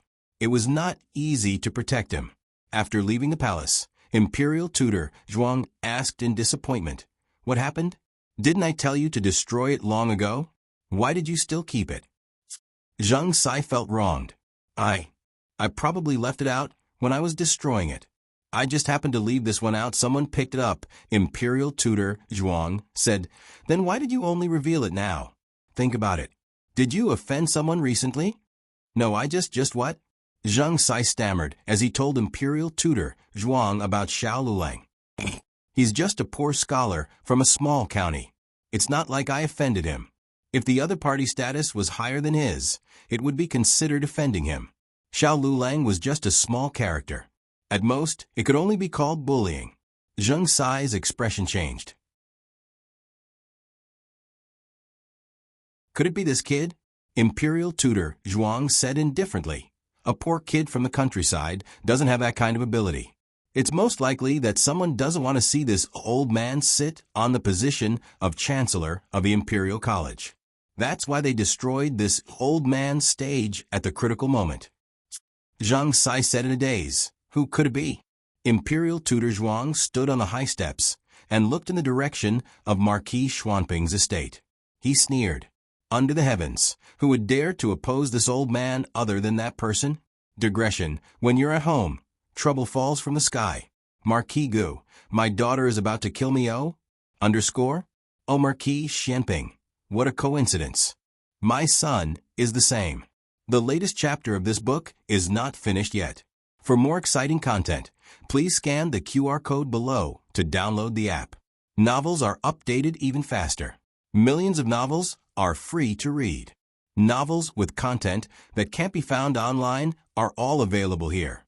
https://www.zhbqg.com/8964-2_89642_114556970.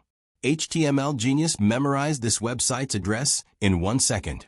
www.zhbqg.com Bikuga mobile reading website. zhbqg.com.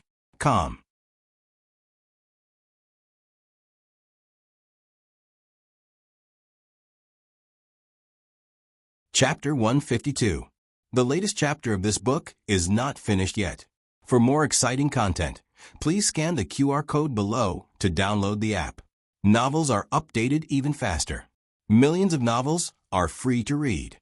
Novels with connotations that can't be found online are all available here.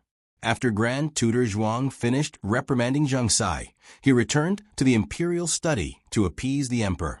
His strategy was to never deny Zheng Sai's wrongdoings, but as the saying goes, when the water is too clear, there are no fish.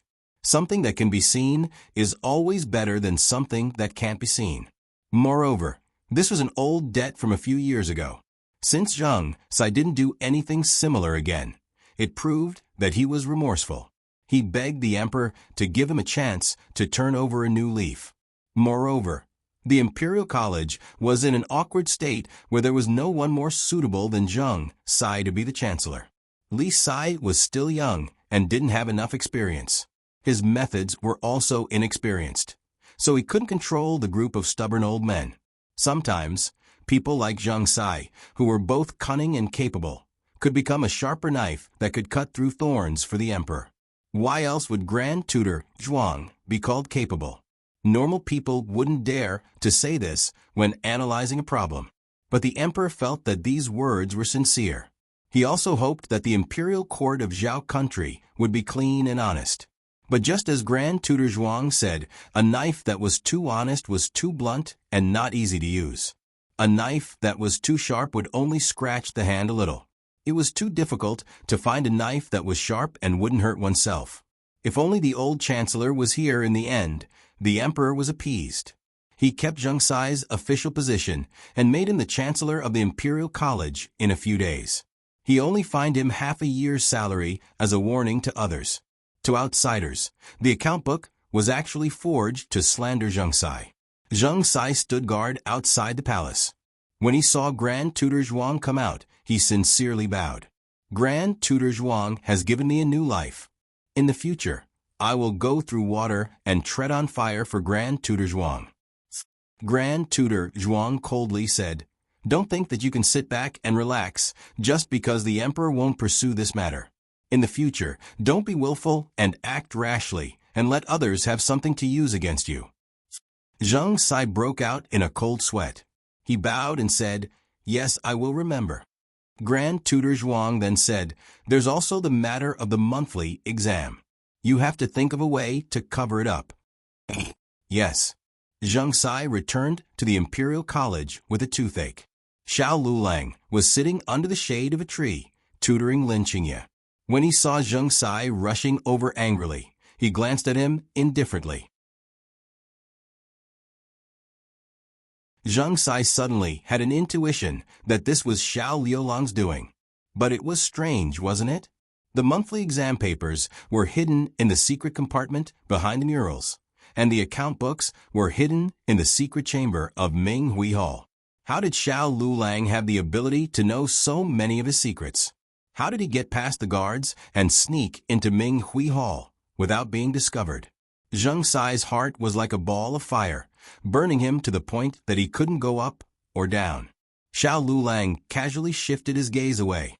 It was too much to look at him. Zheng Sai was infuriated.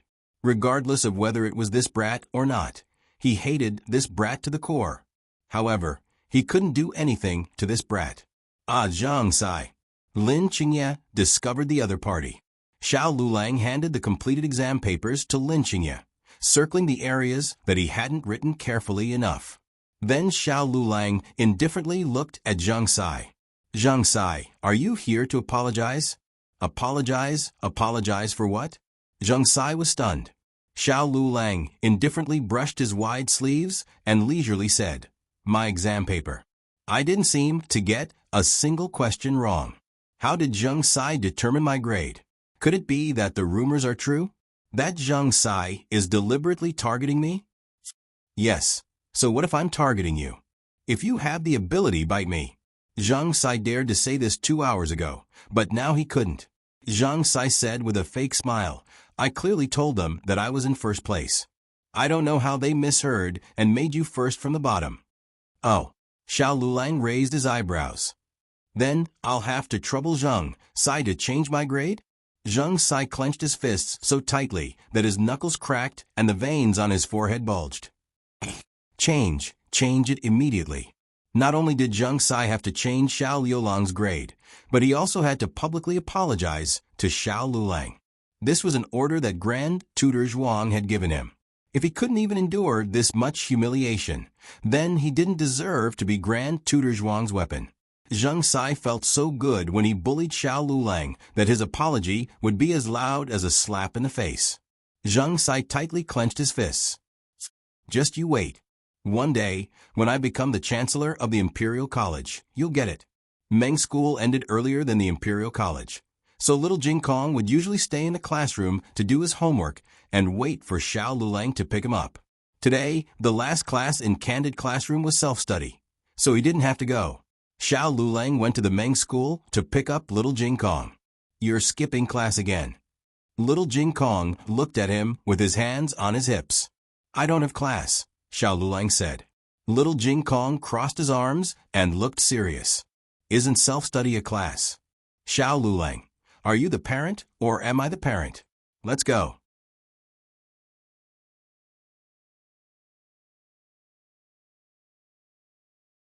In order to not let the old man notice his abnormality, he ran away. "It's Ahung. It's him." The old man was unable to calm down for a long time. He tried his best to recall. He seemed to be wearing the uniform of the Imperial College. Lu Quan said, "That's even more impossible, right? How did the young Chancellor become the Imperial College's supervisor?" He was the young Chancellor personally conferred by His Majesty. The old man also felt that it was strange, but no matter how strange it was, seeing was believing. "Anyway, go and ask around." Also, I saw him using a crutch. His leg seems to be injured. Yes, master. Lu Quan helplessly agreed. There were many students in the Imperial College. It was not easy to find out about a supervisor, but it was not difficult to find out about a crippled supervisor. Especially because of the matter with Zheng Sai, Xiao Lulang became famous in the Imperial College. In just half a day, Lu Quan was able to find out everything about Xiao Lulang. Lu Quan. Speaking of which, this supervisor is quite fated with us. He studied at Tianxiang Academy. He lives in our young benefactor's village. The old man, what's his name? Lu Quan, Xiao Lulang. The old man was shocked. It's him? Of course, the old man had heard of this name. When he was staying at Tianxiang Academy, Headmaster Li had called Xiao Lulang to Zhongzheng Hall more than once. He had also read Xiao Liulang's essays. He felt that this child was too vicious and was not suitable to be taken in as a disciple. He had always been behind the screen and did not specially come out to examine the other party's appearance. If he had come out to take a look, would he have discovered that he was Ahang long ago? He did not recognize his voice because the 17-year-old youth had already changed his voice. But what about his handwriting and writing style? That young man who used to be as gentle as jade seemed to have turned into a cold and ruthless person overnight. He even changed his identity. What exactly did his Ahung go through? After little Jing Kong was dragged home by his brother-in-law, he silently rated this as the third confusing behavior of an adult. Why did you run away? He looked up and asked. I didn't run away. I just walked faster, Xiao Lulang said without changing his expression. Little Jing Kong asked, why did you suddenly walk faster? Don't you know that you will fall if you walk faster? The two of us are the ones who fall the most easily in the family. How fast could he walk? Did he not know? Little Jing Kong said again, that grandpa just now called you Ahung. Which hung is that? Hung as in tyrannical, or hung as in frowning coldly? Xiao Lulang said, these two are the same hung. Also, you heard wrong. He did not call me Ahung. Oh. Little Jing Kong was disappointed. He did not get it. Xiao Lulang changed the topic. Stop nagging. Today, we will learn Qin language. Have you finished the homework that I gave you yesterday? Ever since little Jing Kong scored low in the entrance exam, he started to cram in foreign languages after school every day. Little Jing Kong's attention was successfully diverted. He took out his homework from his bag. Of course I finished it. Do you think I am like you? You will only move if someone pokes you. If I don't spur you, you will still be last in the exam. Xiao Lulang. He could not get over the fact that he was last in the exam, right? Xiao Lulang checked his homework. There were no mistakes. They were both teaching. But it had to be said that teaching little Jing Kong was much easier than teaching Lin Qingye. Little Jing Kong suddenly imitated those old ladies outside. He raised his little orchid fingers and called Xiao Lulang with a tone. Xiao Lulang trembled from head to toe. He was so shocked that he was charred on the outside and tender on the inside. He should go and teach Lin Qingye. After the old man saw Xiao Lulang with his own eyes, he could not calm down for a long time. His intuition told him that he was his Ahung, but all the information about Xiao Lulang showed that he was a complete stranger. In order to find out the truth, the old man decided to visit him personally. He remembered that the two disappeared in Baishui Alley that day. As for the house inside, he had to go to each house to find it. He found a day when the Imperial College was off. Qingyi Academy was also off today. But the four men in the house were not idle. They all went to buy supplies for the new year. Therefore, when the old man came to their house, it was empty. The door was not closed. This door was left open by the old lady for her mahjong friends. Excuse me, is Xiao Lulang here? The old man asked politely. No one answered. The old man guessed that someone was behind him. After thinking for a while, he walked in. I'm looking for Xiao Lulang. Is he at home? The old lady was sitting in the backyard and eating melon seeds. Hearing the noise, she thought that her mahjong friend had come and looked back. Huh? An old man? A new mahjong friend? Looking for a game? The old man also saw the old lady clearly. His reaction was much better than the old lady's. Empress Dowager? His legs went soft and he knelt down. Old lady. That's not necessary. Digression. Do you still have monthly tickets? Can you vote for Jiao Jiao? Bow and thank you. The latest chapter of this book is not finished yet. For more exciting content, please scan the QR code below to download the app. Novels are updated at a faster rate. Millions of novels are free to read. Novels with content that can't be found online are all available here. https://www.zhbqg.com/89642_8964226/114529630. HTML Genius remembered this website's address in 1 second. www.zhbqg.com Biku Mobile Reading Website. zhbqg.com that you're tuning in to the Echo Reads YouTube channel. Don't forget to subscribe and join us on this journey to catch the most captivating stories.